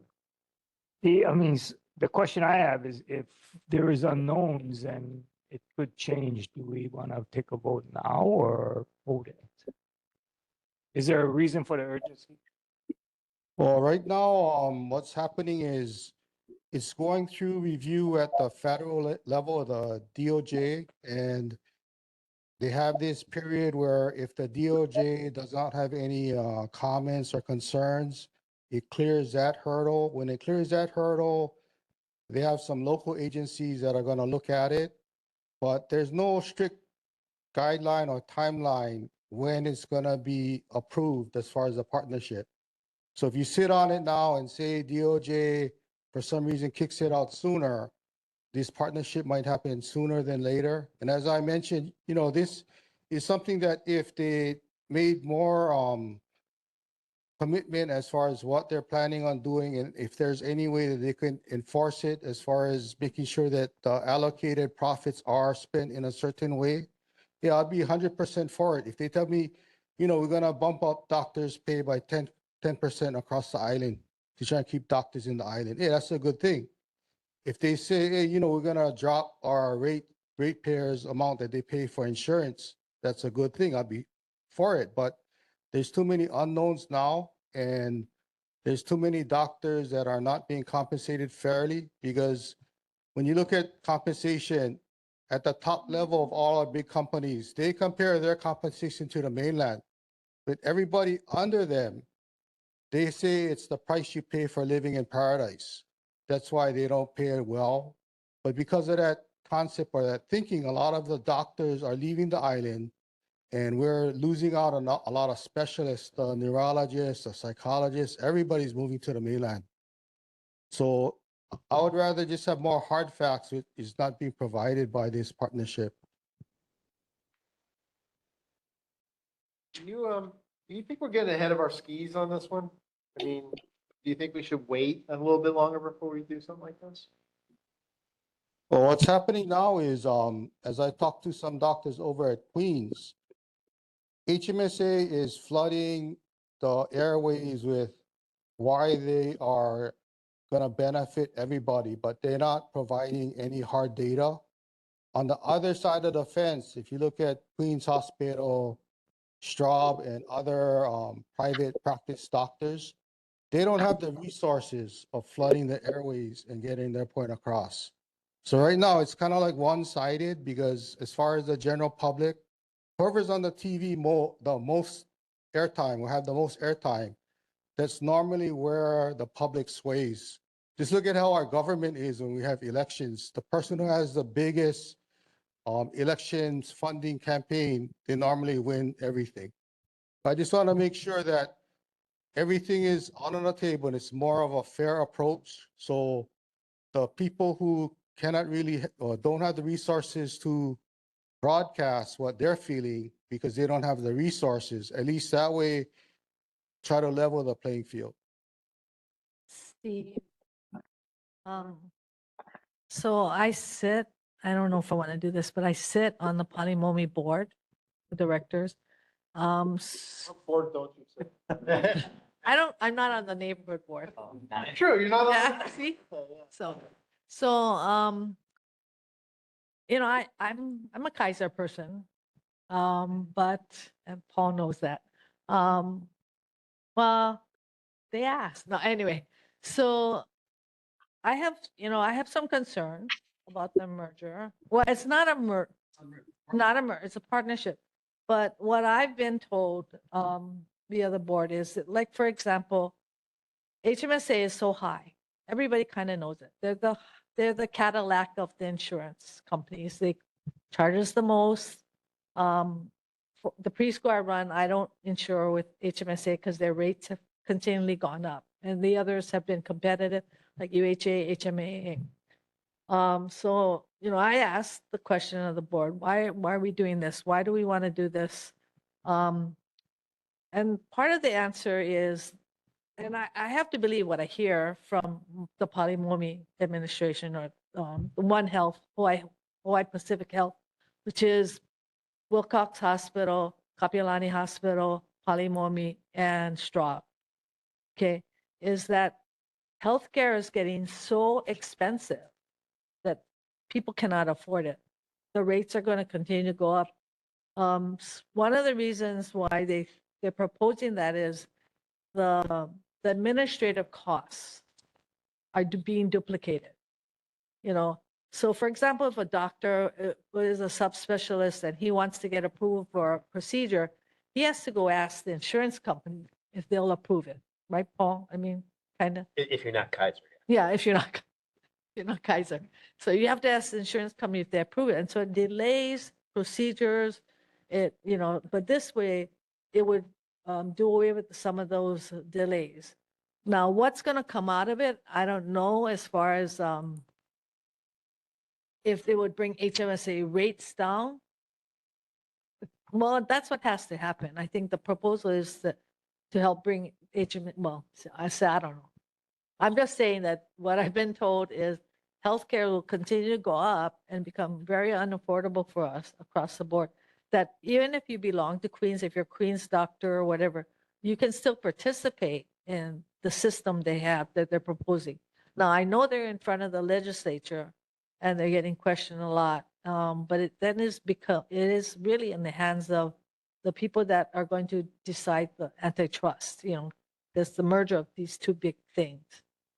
So you raise a lot of good questions, and I don't think they've been good about answering all of the questions. And so Okay. I can see your concerns. So, board members, do you think we need more discussion on this? I feel like we do.